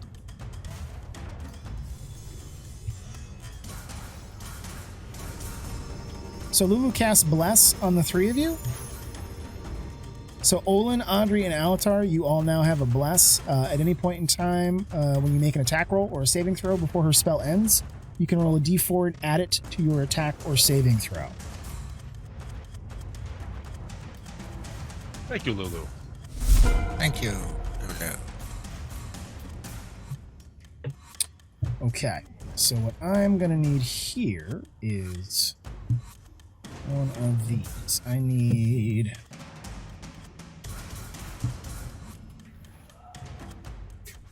you 2. That.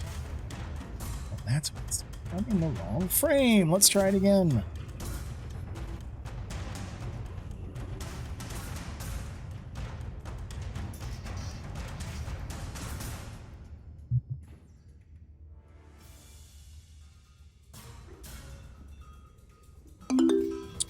I need both Severius and Olin to roll a perception check for me. It should be in the chat. Click on the gray die, it should roll.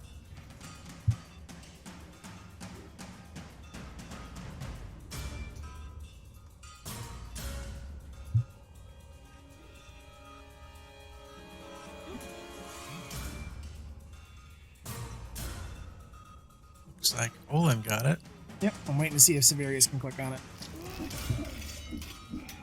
The gray die in the chat.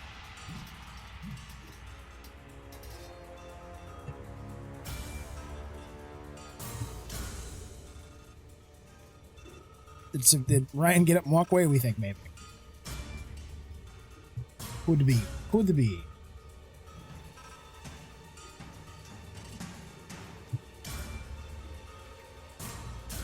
Okay. There he is. Well, we will see. We will see if he is back here in a second. Let me do this. Okay. You're talking about me, are you? Yep. I need you to click on that gray die for me in the chat bar next to your name. Okay, just a second. Let's get a refill. Okay. It's okay. All right. So Severius fails it, but Olin makes it.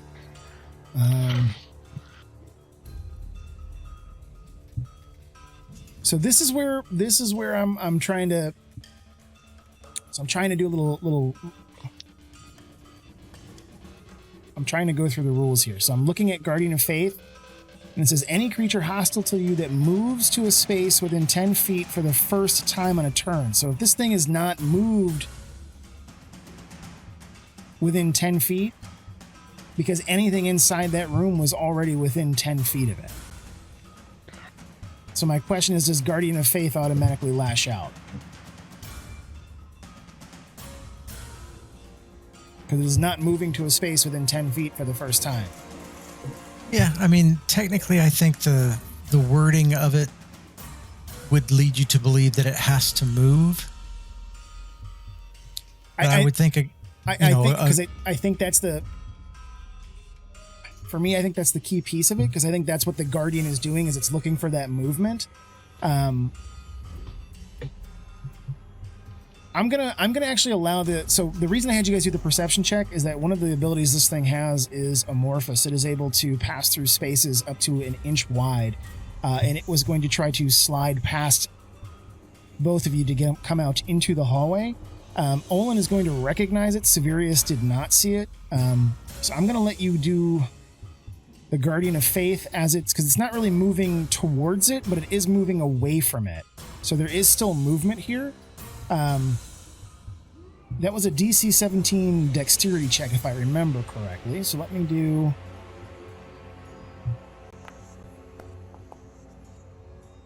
So it's going to pass on the check, and then what was it in terms of the damage? Was it half or none? Let me go back down to the spell here. It was half, I think. Yeah, So, it's half as much. Half as on much a on a save. successful. Okay. And that is 10 radiant. Here's hoping it's vulnerable. It is actually. So that is going Yay. to. So as it suddenly comes back into sight, it was going to move past Severius and kind of come out here into the hallway.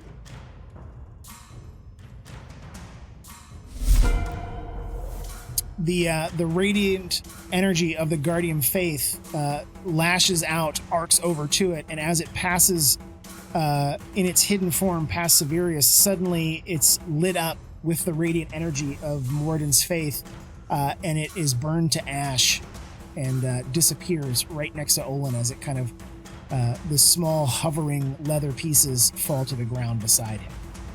So that's going to bring us to Olin. Olin's like, he catches, he's like, did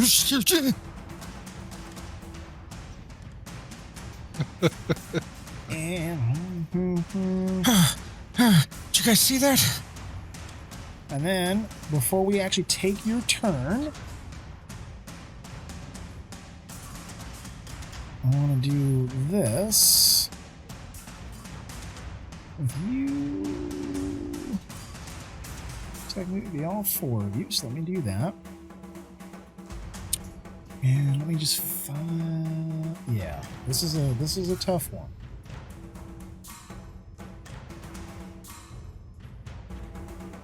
So I need the four of you that just popped up to do a perception check for me. Boo. This is a very high check, my friends. I would be surprised if we are able to get this. I saw Alatar's dice I roll, believe. but for some reason it didn't pop up. I don't get any of them to pop up. No, but it's I've got it set as a private roll. Yeah, I only see my own. Yeah, I see my own. Yeah, I'm gonna have. I don't see mine. Yeah, yours didn't pop up there. Let me just have you roll it one more time for me, Alatar. There we go. Okay, so 20. Unfortunately, it is still a fail because we are not doing the 1D&D rules of automatic crits on saves and abilities. The DC of 42. Let me just check your.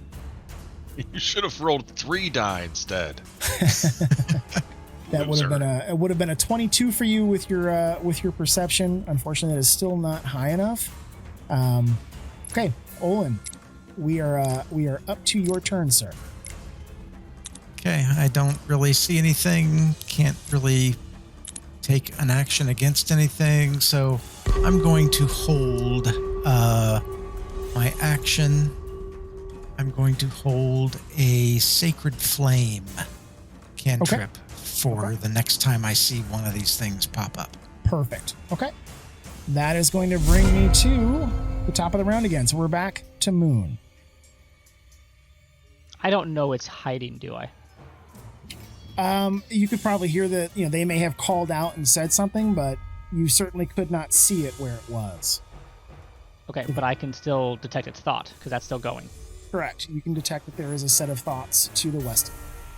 Then, while focusing on those thoughts, I cast Suggestion. The DC 13 Wisdom save. Oh, he's going to try and use the full helmet telepathy, is he? Never had a chance to do it before. Okay, so Suggestion itself is limited to a sentence or two to try to magically influence a creature. Unfortunately, you need to be able to see it. It's a creature you can see within range that can hear and understand you. So unfortunately, you cannot see it. So with the helmet says, while focusing on detect the thoughts, I can do it. I don't know if it's a helm thing or if I'm just reading it wrong. Let's see. Because I think it gives you the ability to cast the spell, but I don't think you can actually. It says, while focusing on a creature with detect thoughts, you can use an action to cast the Suggestion spell from the helm. Yes, so you were not yet. Say I have to. Okay. So you are not yet focusing on a creature. You're using. So detect thoughts has a number of different paragraphs. You thus far have been using like the 4th paragraph, which is you can use it to detect the presence of thinking creatures. If you actually want to detect thoughts and focus in on a creature, you have to be able to see it. Okay, well that ruins that plan. Yeah. So you're technically not focused on the creature. You're just doing kind of that passive. Is there something in that 30 feet range? Cabby. Well, I can detect, like you said. I can't detect where it is specifically, though, right? You know that it's somewhere to the west of you. Well, that doesn't help them. Yeah, since you're looking down a western-facing hallway, it might be in that direction somewhere. Got it. Well, poop. I've got nothing because I'm not walking up there because I got 1 hit left in me if I'm lucky. So, I'm just gonna say it's still here, and I'm gonna point in the general direction that I think it is, and that's all I got because I'm not going up there.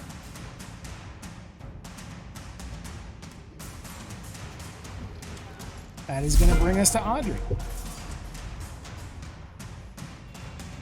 So the last time you know that it was here before it disappeared, but you cannot see it as you seek about. You are unable to locate where it might be at the moment.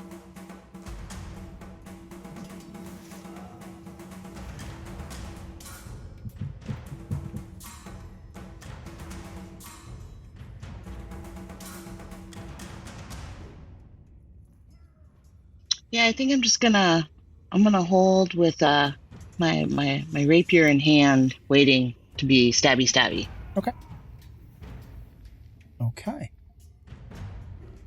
Holding with a rapier. That is going to bring us to Alatar.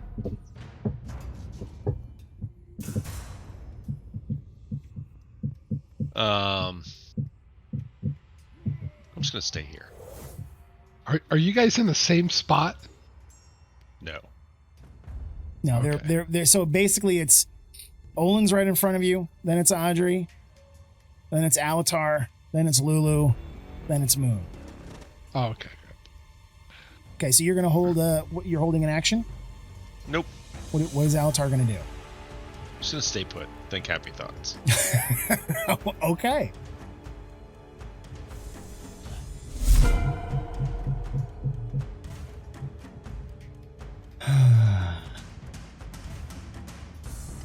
Audrey thinks I should have a custom spell of crop dusting. He's going to think like Ned Flanders and drive this thing crazy so it just goes away. So this thing is going I can to do it. attack from stealth.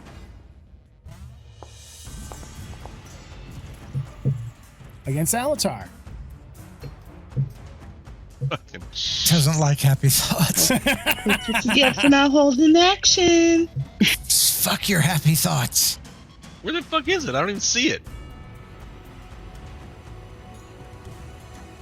Well, if you had crop dusted, you might have made it come out. You, sir, are going to lose 1 strength point. Severius, we need your flower. It is going to attack you again. Without advantage this time because it has popped out. That one is going to miss. So, question, can Olin see that thing now from where he is? Can you pick him out kind of carefully from where he's at? You probably can. It looks like he's partially illuminated. Yep. So what I would say is that, Audrey has a held action as well, so I'm going to let you both use them. He is going to have partial cover because he's around that corner from you, but you can certainly, I'm going to give him that. You can certainly try to make your attacks if you like. Yeah, I'll let Audrey go first. She's got higher dex, undoubtedly. So if you want to target him and take your stabby, you can certainly do so.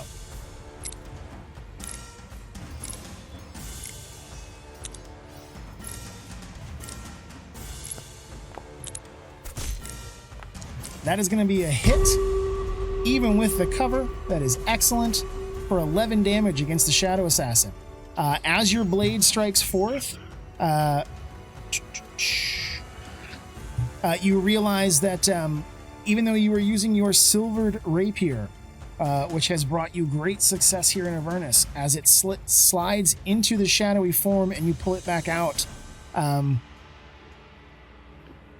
it does not appear to have done as much damage as it would normally do.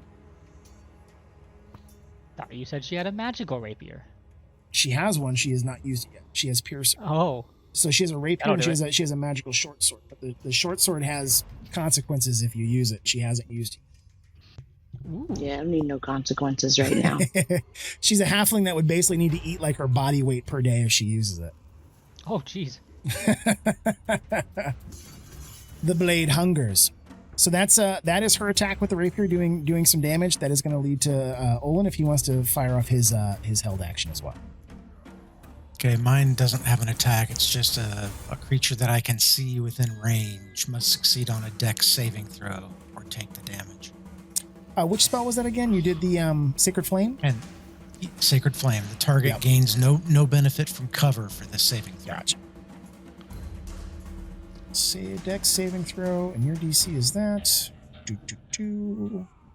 If you cast it, will it automatically require that save?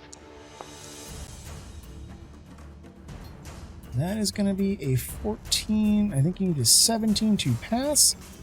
So go ahead and roll 1d8. It's actually 2d8. Oh, that's right. You hit your 1d8 at 5th, and then again at 11th, right? Yep. 2d8, sir.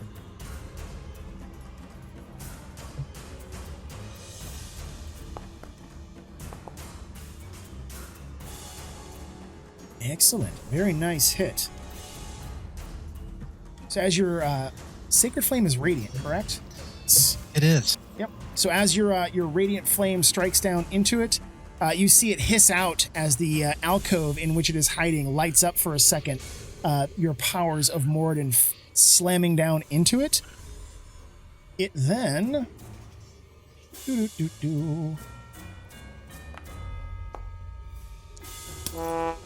royally fucks up from the radiant damage. Look at that. So as it tries to hide, my gosh, the only one that can't see it is Alatar.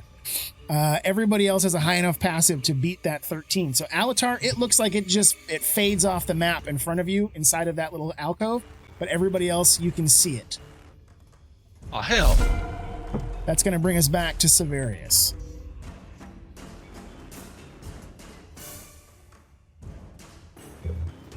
All right. Is it... So this thing's back in the hallway.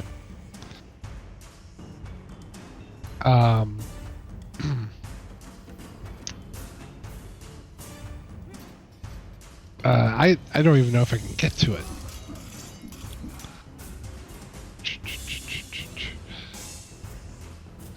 Can I sidestep and occupy the same space as You can. Audrey? You certainly can. It's just going to cost you double movement. So it'll take you 10 to get to Audrey.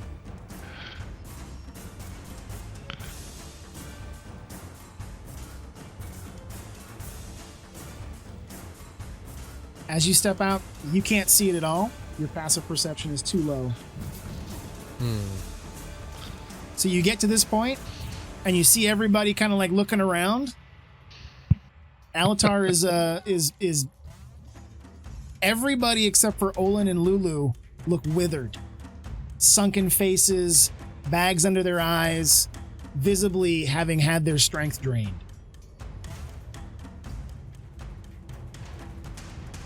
Okay. So, obviously I can't swing at something I can't see. Correct. I guess I will just save my action. And, hope I get a shot here. Is it perception check in action? It is. So you could try and figure out where it's at.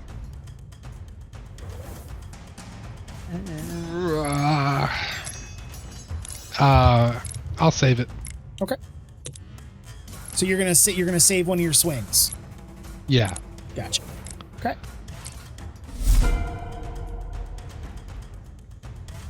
So little Lulu. What the fuck is Lulu's perception? Holy shit, Lulu can see it! Kill it! Lulu's got a 14. She just makes it with her passive. I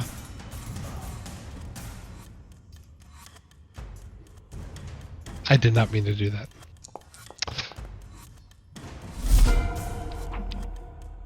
And just like that, Lulu kills it. Hey. So I'm Lulu- the influencer. Hooray, woo woo! So as Severius, I'm actually going to move you up one space, Severius, just because you can't stand on the same space as Audrey. As Severius comes out, kind of searching around, but not able to see it, Lulu, focusing in, calls forth on some of her magic ability. You see her trunk extend forward as she trumpets out loudly, and a spray of radiant damage emits from her, the hallway lighting up with golden glow as it rattles off the walls, echoing dust coming out of the cracks, and the shadowy assassin that no one had been able to see, well, I should say Alatar and Severius couldn't see, but the rest of you kind of had an idea was in that alcove, is blasted to pieces by the strength of her blow, being susceptible to radiant damage, as we found from some of Severius and Olin's blows on the other shadowy assassin. And with that, ladies and gentlemen, we have finished up combat. So let's see if some of these new things I have set up actually work. Let's see. Do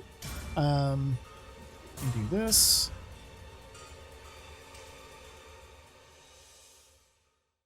That. This is Crypt of the Hellriders.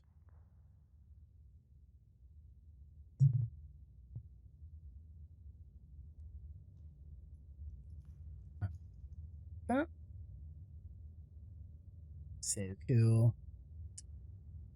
And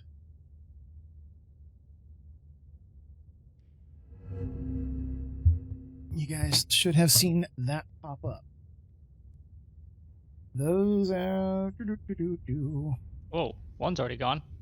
Yeah, those are... It's not supposed to transfer those over. That's actually Yoink. they're ghost weapons. Kind of wanted that. Come on now. It's the gold that comes across, yeah. Oh, well, everything just disappeared now, so it's all you. Should still. I can do that. So, as you look over their corpses, you find that there is piles of gold in the kind of darkened leather armor that has settled to the ground. Their blackened forms have disappeared. The kind of glowing skeletal eyes that had been inside are gone. The blades themselves What do that seem to ghosts be. need gold for? It does it automatically by CR rating, so those things were relatively tough to fight. So I will go ahead and split that between you guys. So there's some more gold. It's almost as if we might be going to a store here soon at the Wandering Emporium, and I want you guys to have some fun stuff to spend. Which will do that. So we're out of combat. This is probably a good place for us to take a quick break. It's 10 o'clock on the East Coast, 9 o'clock here in the Central. So let's take 10 minutes. And then we'll come back and we'll finish up the last hour of our night. I think Moon's gonna need a little bit longer than 10 minutes. Yeah, we'll have to have a conversation about what happens now that you guys have lost some strength points and what that means. But we'll look at it when we get back. 10 minutes, folks. So, so I'm going to turn the game back on just to keep the clock itself moving. But we find ourselves here in this hallway within the crypt of the Hellriders. Olin's Guardian of Faith still stands strong and will remain for many more hours. Inside that ritual room still has its glowing ritual circle. All the little slivers of paper still on the floor, though you have not moved in close enough to see what else might be in there. Here in the hallway, we have the tattered remains of some of the darkened armor that had been on the Shadow Assassins. We find ourselves with some members with reduced strength. Moon is looking very kind of sallow and sunken, his flesh literally seeming to kind of just hang on his bones as if his muscles have been greatly reduced. Each of you has been hit in some way, shape, or form by the powers of the Shadow Assassins, either seeing your friends reduced or you yourselves having been reduced. What would you guys like to do? Olin can clearly see that it's the same kind of thing. Does he see scrolls or whatever in the middle of the circle? You do see that there are slivers of paper stacked neatly inside the kind of geometric shapes of the ritual circle. From that distance. Okay. You can see that Olin, it looks similar. Olin will go ahead and cast Dispel Magic. You go ahead and do it as we did last time. I can remove the spell slot for you.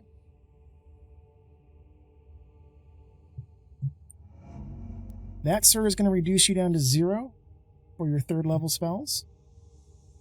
Yep. And I think it was a...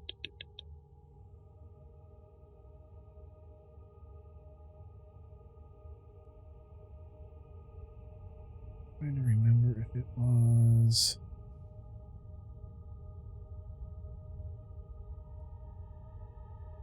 And your check is wisdom. Yeah, okay.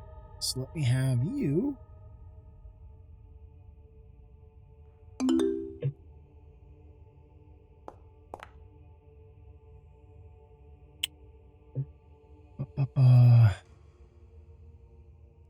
You should guidance yourself 10. first.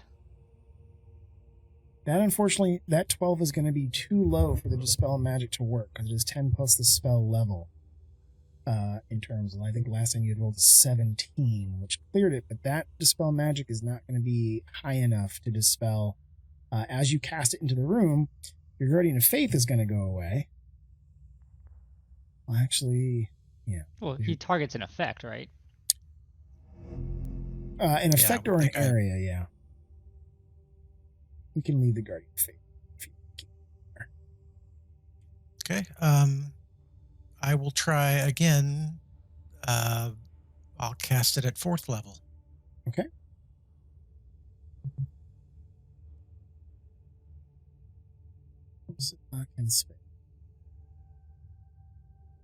Can you like guidance yourself first to give you the extra boost, or does it work that way? I suppose I could. Or believe you can do so. 4th level. It's going to put down to 1 of 3 left there, my friend.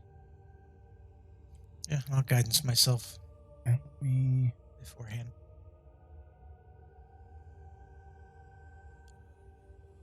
When I think about dispel magic, I touch myself. When you think of demons, you touch yourself. I'm not sure how we rolled a 40, but Well, you put a saving throw for this last one and an ability check for the previous one. yeah. Oh, 40's good. That's what he's a We'll plus. just call it 40. That cute. My God. I think the best I can do is a 31. Oh, nope, I can do a 33. So with the higher spell slot, that is absolutely going to work. So as you look into the room, you can see that the swirling lights and pattern of the ritual circle fade out and disappear under the focus of your clerical magic granted to you by your faith in Moradin. The room is now dark ahead of you. Get 'em, boys. Wait, get who? There's more? The blood magic is dispelled. Oh. Okay, cool. I'm just gonna like slump over at this point, I think. Yeah, so some of you are not looking so great. Moon's not looking so great. Alatar's not looking so great. Audrey took a hit to her strength, but is still kind of in the plus, as is Severius. I don't believe you guys are kind of at your full numbers here.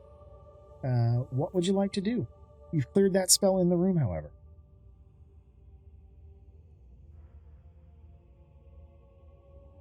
We need to go and rip up some papers. Yep. Some the papers. Can we just like take Go a to get minute, the papers. just rest for a second? I think would be great.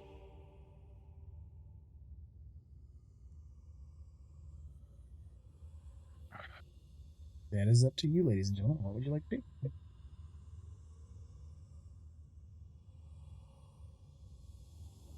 Let the cat take a nap. You want to rest in this creepy room, big boy? Sure. And I'll crawl that way. With all the spiders. So I and maybe as your DM, I'm not being specific enough. The damage that it did with its shadowy blade that reduced your strength has stayed that way. You have not regained your strength points with the 2 shadow assassins being dead. You have maintained that lack of strength to your ability scores. Hence my crawling. Help Moon out. Give him a hand.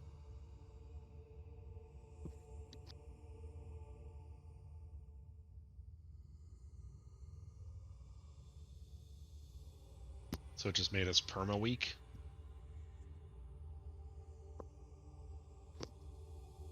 You guys can try and figure that out. Be it. I could help one person with the strength sap. I'm not too bad off, so I very weakly raise my hand.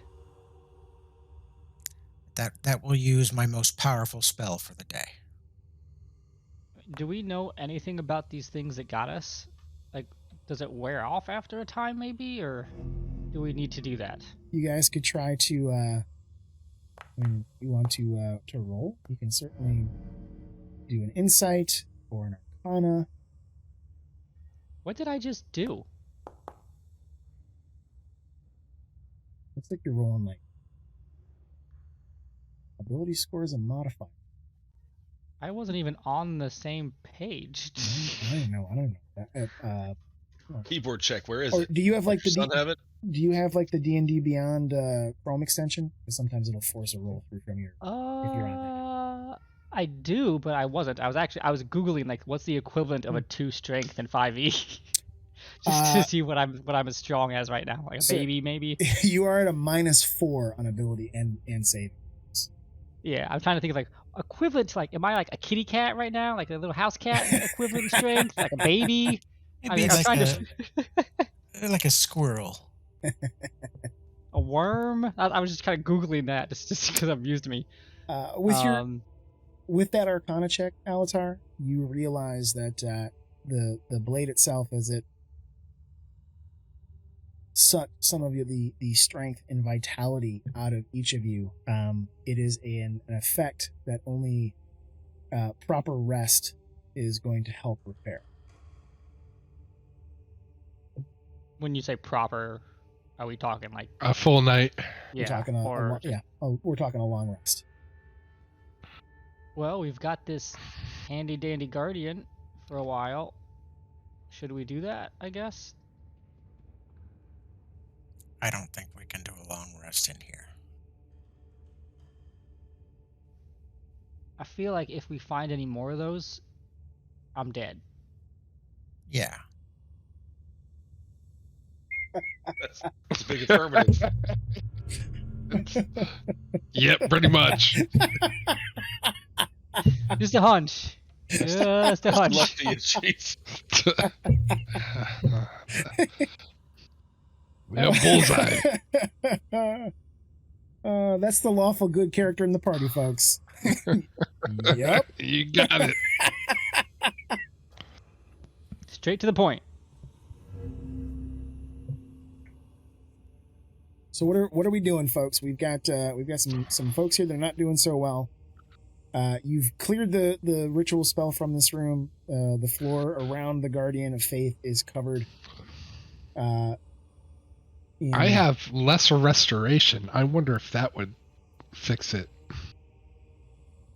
I'm willing for you to try. I've got greater, which, again, I've only got one fifth level slot. I could do that, but it's, I think, only one person that I could do that for until we get a long rest. Right. And I still have a feeling we're to face that Death Knight also. Well, our point is to convince him to help us, not fight him, right? If we can do that. Well, That's valid. he was the leader of this whole troop, right? Yes. Correct. So if we go and free the rest of his people from the necrotic ritual binding, he might look more favorably on us. He Well, might. We can just rip all these papers up then. Rip away. Use your claws. Oh no, you can do it. I'm gonna just lay here and not die. Focus on breathing at the moment. I'm gonna do a cure wounds myself.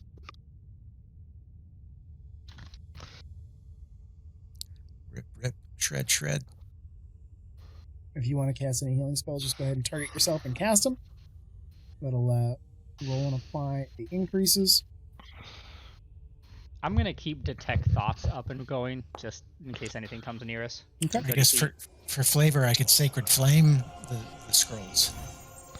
Well, you certainly could. Just light up the dance floor beneath the Guardian of Faith. As you guys begin to kind of shred all of the pieces of paper with the names on them, it is very similar to what Moon experienced previously and Alatar experienced, and anyone else who may have been shredding the papers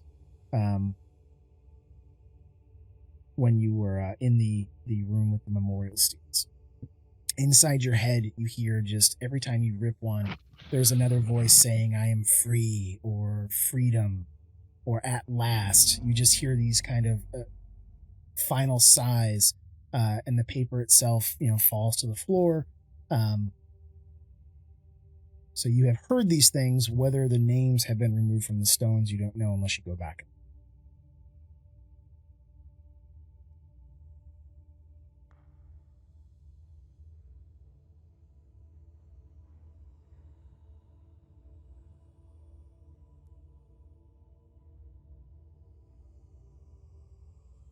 Probably safe to assume that same result. Yeah, but was that all of them? I know it was about half last time, but that doesn't mean there's not more rooms like this. Yes. He says while laying on the floor.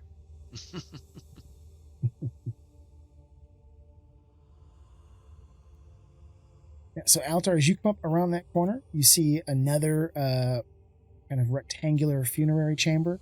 You can see that there are some burial urns stacked up along the walls. Again, some of those ancient kind of cobweb-covered sword or armor racks, shields with the emblazoned image of El Terrell's Hellriders on them.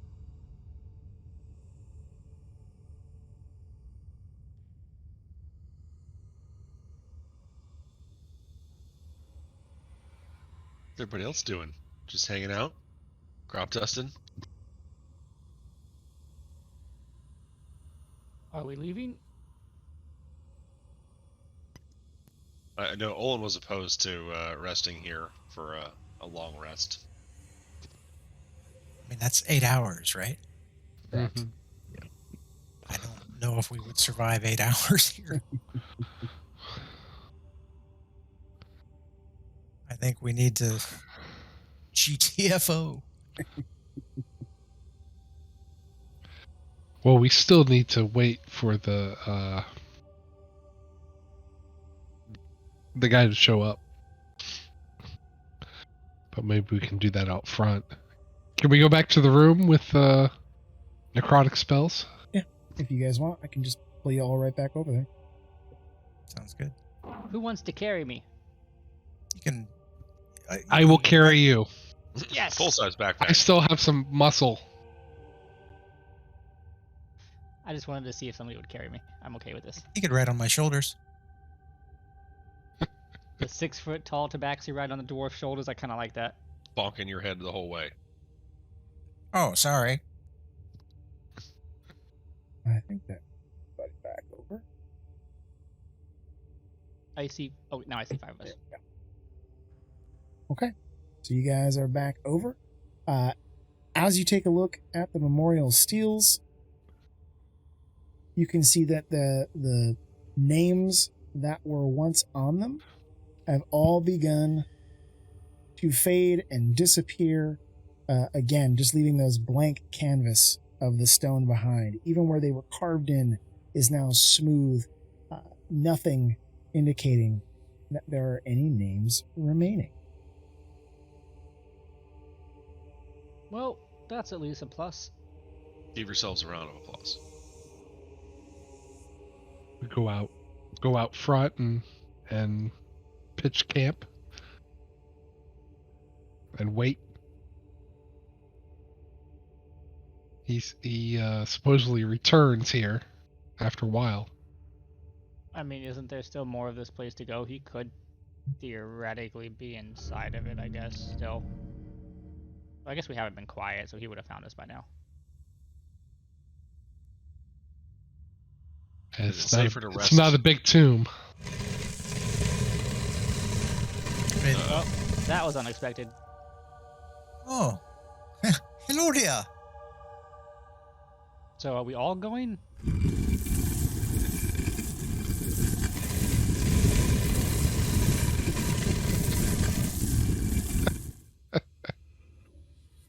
Oh, hey. What's up?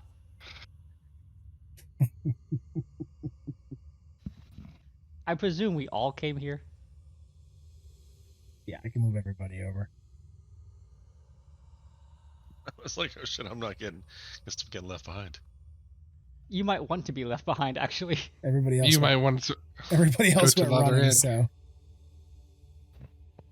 So this is that original hallway where you came in. This is the large basalt doors that had the riddle written above it that Audrey was able to define for you.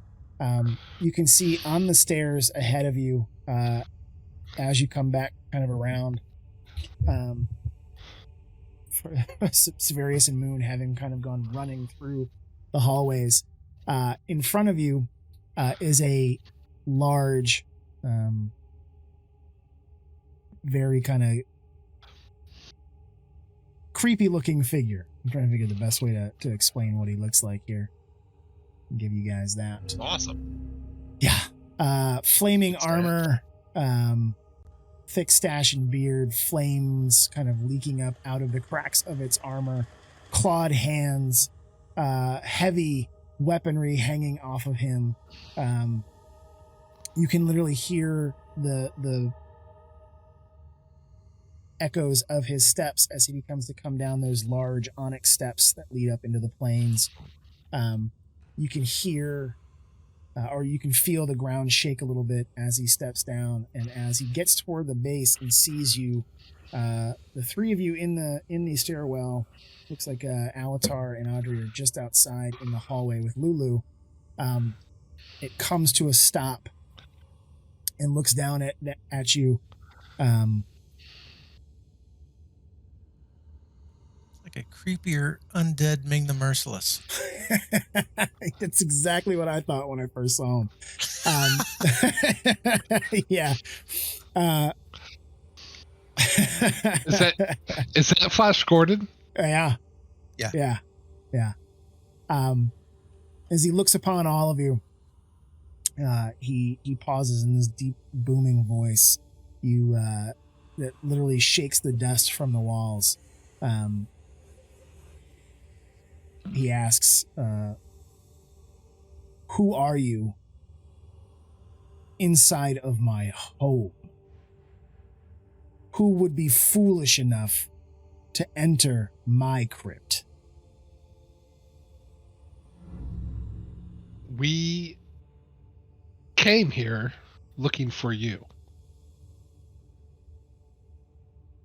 We came because we want to put an end to Zariel's reign. And we came here looking for an ally. I say. And we opened the doors to your crypt and we found your former soldiers imprisoned and in pain. And we took it upon ourselves to free them and give them an afterlife.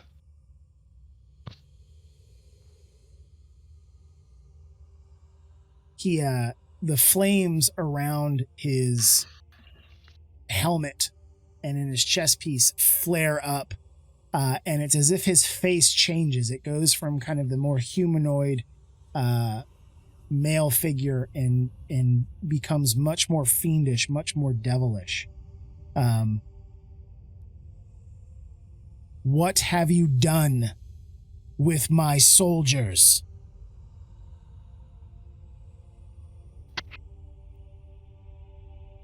We freed them from the necrotic contraption they were bound to. They yearned for freedom, and we gave it to them. And now they have moved on to their proper afterlife. We knew how much you mourned for them and how you felt you couldn't help them, so we thought we would assist. They said they were imprisoned here. And like you, they were prisoners of Zariel. As you say this, it staggers him a bit. And you can see the humanoid countenance comes back. The devilish face that had begun to flare up from his cowl fades back into the armor. And it's almost as if he shrinks a little bit. It's as if he's become more human than he had been as his anger was rising. And he looks at all of you and says, "Explain clearly and with your lives on the line. Prove to me that what you say is true. I have tried to free these men since we were trapped here. How did you find a way to free them?" We found secret rooms that had blood rituals done with the names of all the souls trapped here, and Olin here was able to dispel them and help free your soldiers. We found all the names written on pieces of paper, and the same names that were on the pillars protected by necrotic magic, but they were sealed, bound by a spell that we were able to dispel. By the grace of Almighty Moradin, we were able to release your men.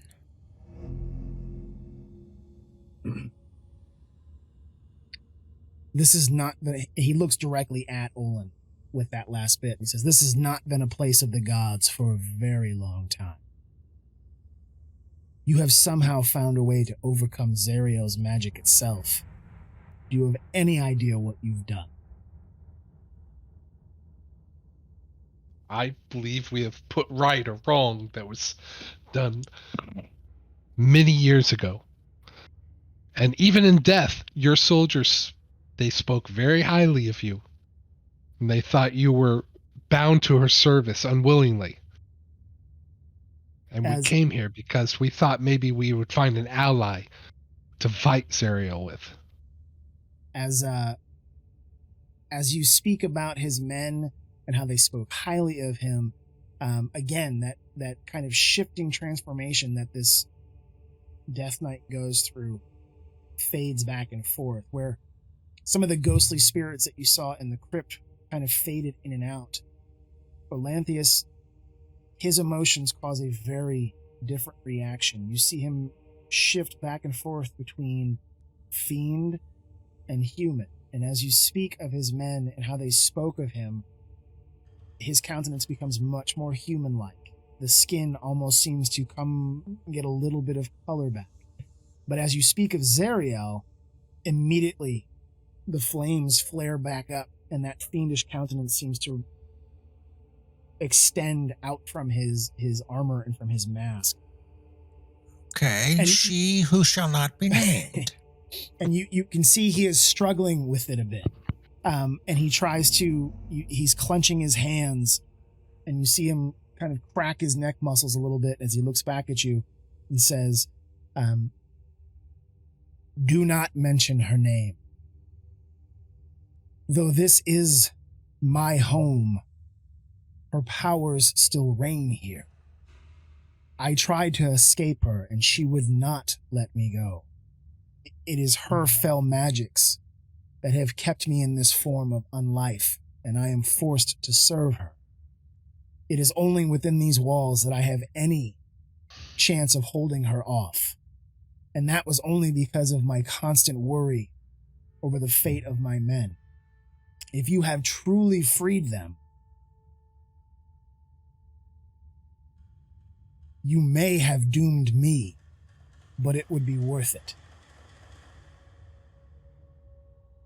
I say, you can look for yourself and see if your men are still in there. They are gone. They have passed on to the afterlife they deserved.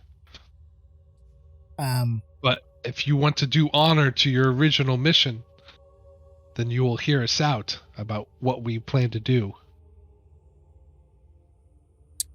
He nods and asks you to step aside for a moment. He wishes to pass through the doors and enter into the actual prop.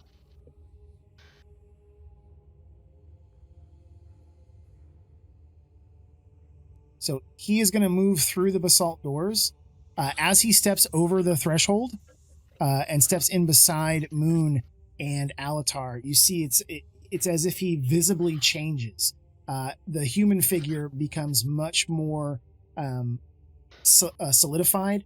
It stands up straighter, even though he is still partially transparent, where you can see through the armor to what would be flesh beneath.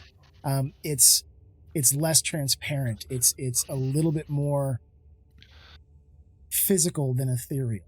Whatever powers are maintaining this Death Knight, this form of unlife, seems slightly less strong as he passes over that barricade into the actual crypt. And he stops and stands up, and his voice is clearer and a little bit deeper, far less gruff, and he snorts. I can feel it. Their souls are gone. The presence of my men, all of them, that had been harbored inside of these walls, everything is gone.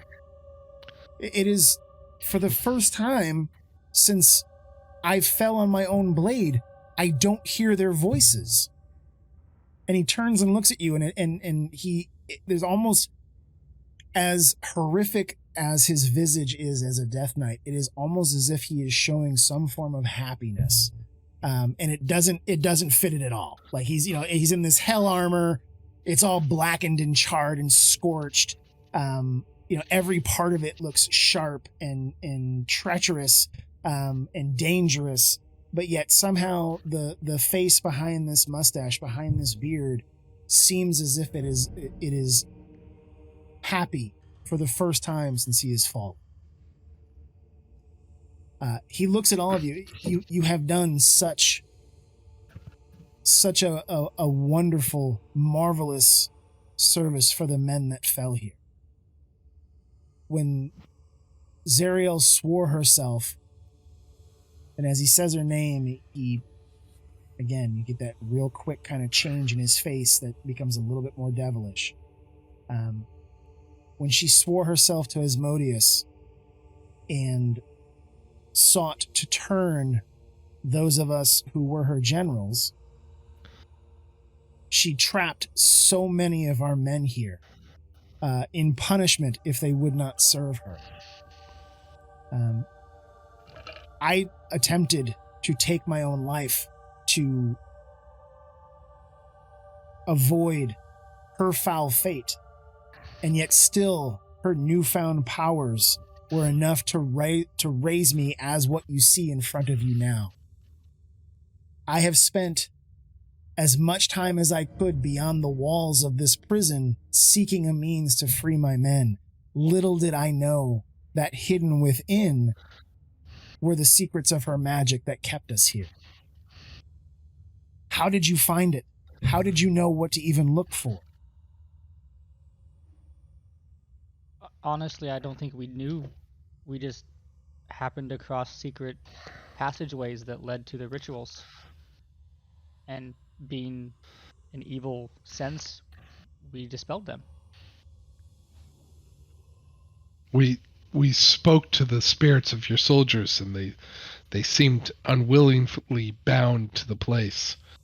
And then when we saw the names carved on those pillars and the spell surrounding it, almost protecting the inlay of the names, we figured it was a spell made to keep them here in this place. And it seems like it was meant to keep you in line, to make sure that your loyalty was ensured.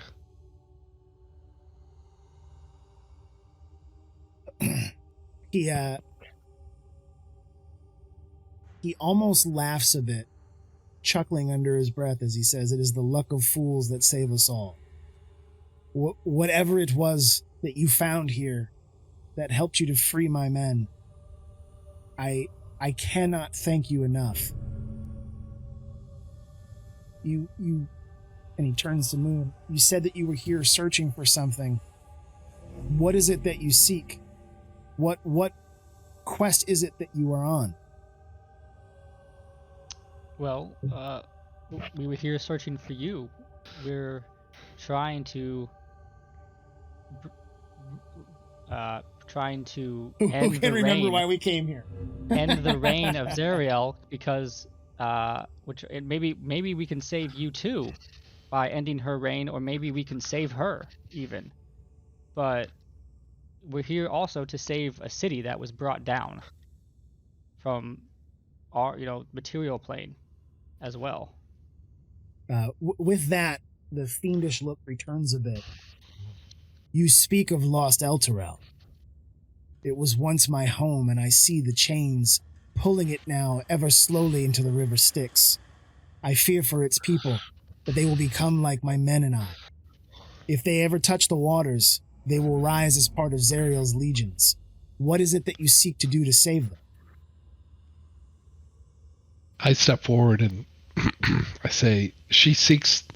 I am a man of Baldur's Gate, and she seeks to do the same there next. But I want to save both cities. And before she can do that, I want to end her reign here in Hell.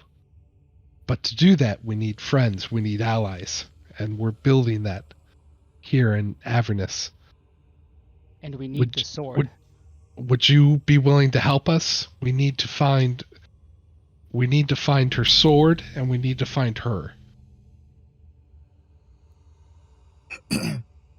So you seek the lost sword of Zariel. You would literally pit yourself against an Archduke of Hell? He's clearly kind of amazed that the five of you, 6 with little Lulu, would pit yourself against a being so incredibly strong. He himself knows something of strength, and even he has been beholden to Zariel and her powers. So he is asking, you would pit yourselves, you would choose this fight. Yes. Yeah. I believe that with the aid of Holy Moradin, we can accomplish anything. But we're not alone. We have allies, and we're adding to those allies every day. And you would have me fight with you? Yes. And it will not just be us when that battle comes. There will be many of us. As you're talking, you kind of continue to go back and forth about what it is that you seek and trying to pit yourselves against Zariel to save Elturel. He is very clearly interested in this. As this is happening, however, suddenly the very ground around you shakes violently. I need everybody to roll let's all roll athletics. I don't wanna. And Can I acrobatics? it's gonna be an athletics skill check. Well, all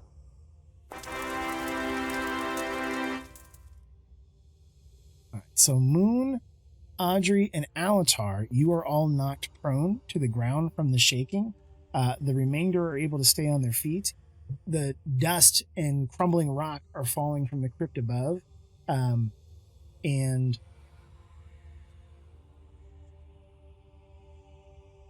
this Olanthius turns and says, "Quickly, all of you inside." And he motions to Severius to step through the barrier.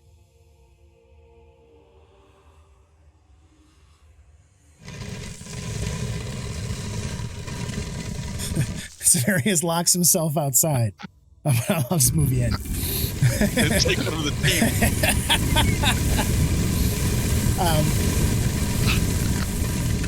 Yep, we're gonna go ahead. Stupid doors. We're gonna go ahead and Courageous lock that. Dust is still settling. The ground still shaking a bit. The doors slowly sliding closed. As they do, just faintly, Alatar, you could see in the darkness as the stairs go up, you could see this blazing red glow. Olanthius turns and places his hand on the door, and you hear him mutter some arcane words, and the stone solidifies and becomes as one again.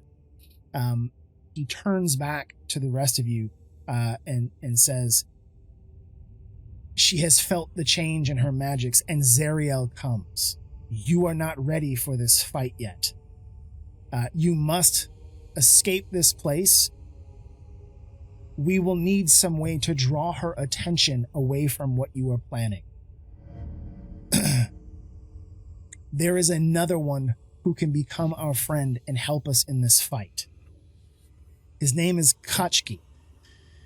You can find him in chains. He is another of Zariel's prisoners. To the south in this crypt is a secret entrance that will take you back up to the plains. She will eventually get through this door, and she will seek to punish me for the loss of my men.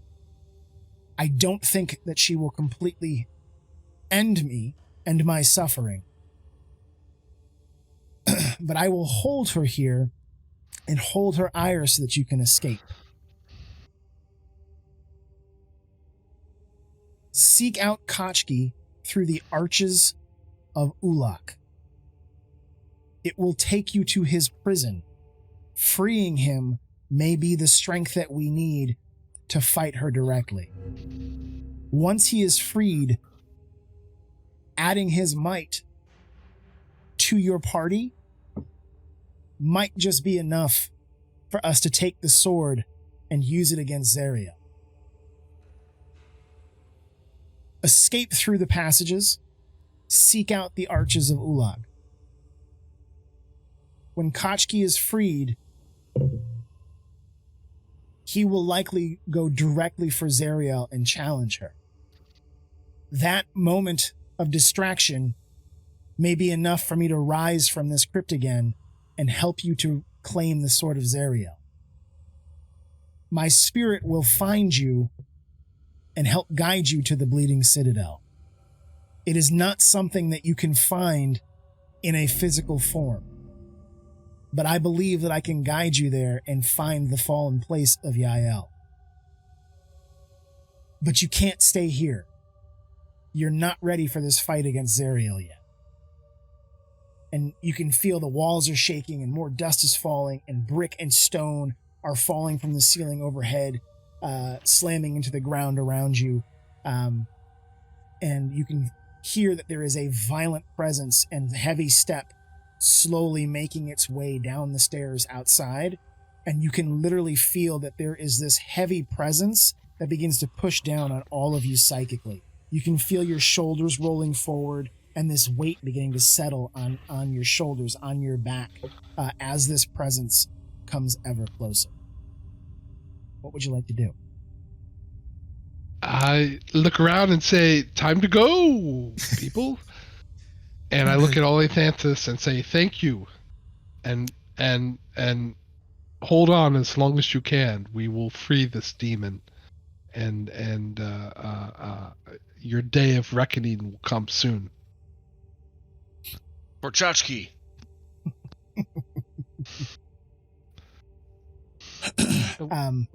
Where was this other exit? Run away, everyone. It's so south. he says there's a hidden exit through the south. So I'm not actually going to make you guys go back through everything. I'm going to move us back up to the map. And what I want everybody to do is just roll a actually I can do this. I'm going to do that. And wait, already right there. I'm going to have everybody roll that for me, please.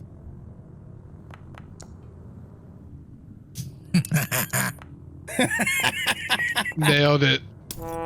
Oofa. Did we all roll 20s like me? No, we didn't all roll 20s.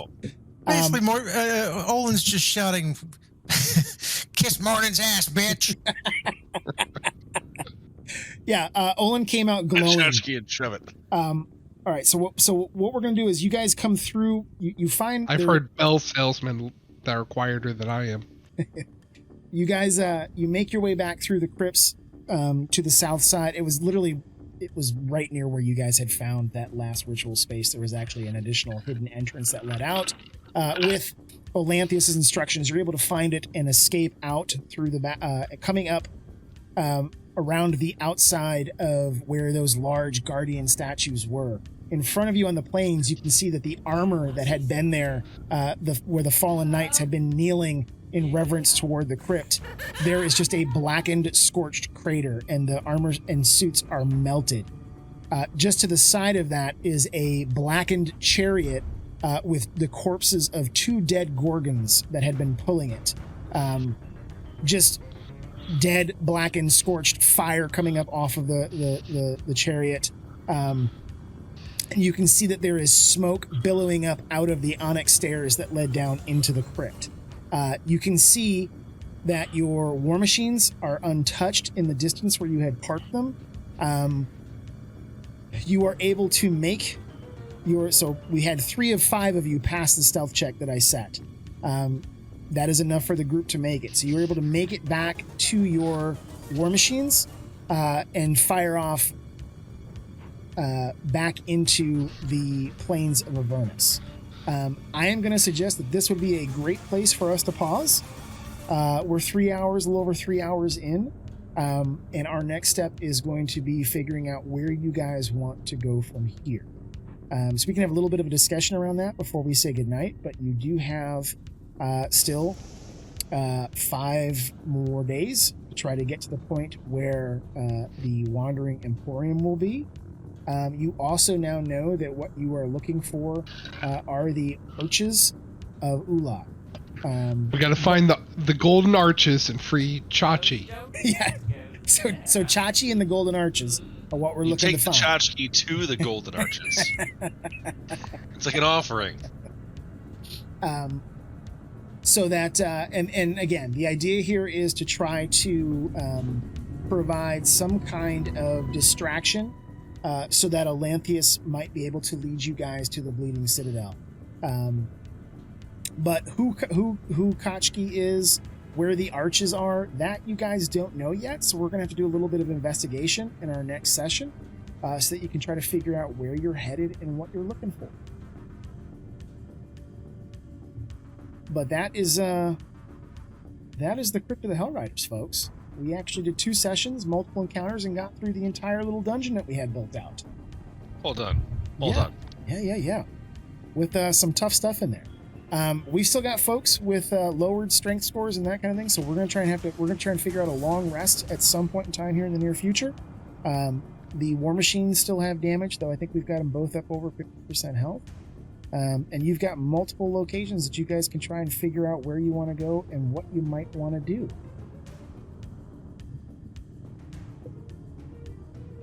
Let me do that.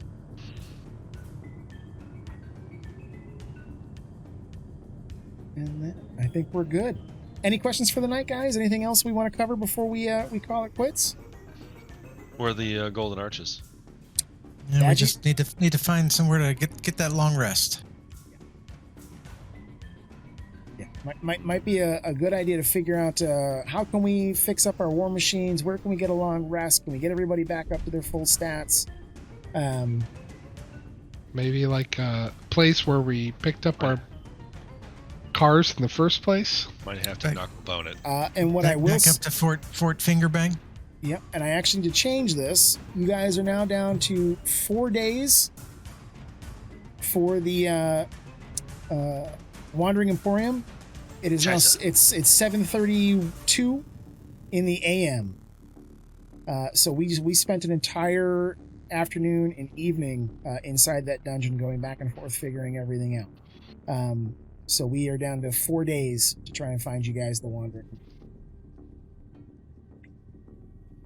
So think it's doable. Yeah, think about where you want to go in the interim. What your goals are going to be, that kind of fun stuff.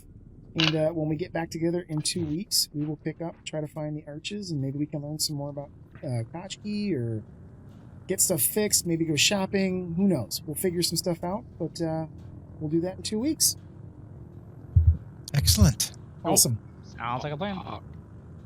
Thanks, everybody. Have a good night. Good game. Later. Yeah. Good game, everybody. Bye-bye. Bye.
this campaign.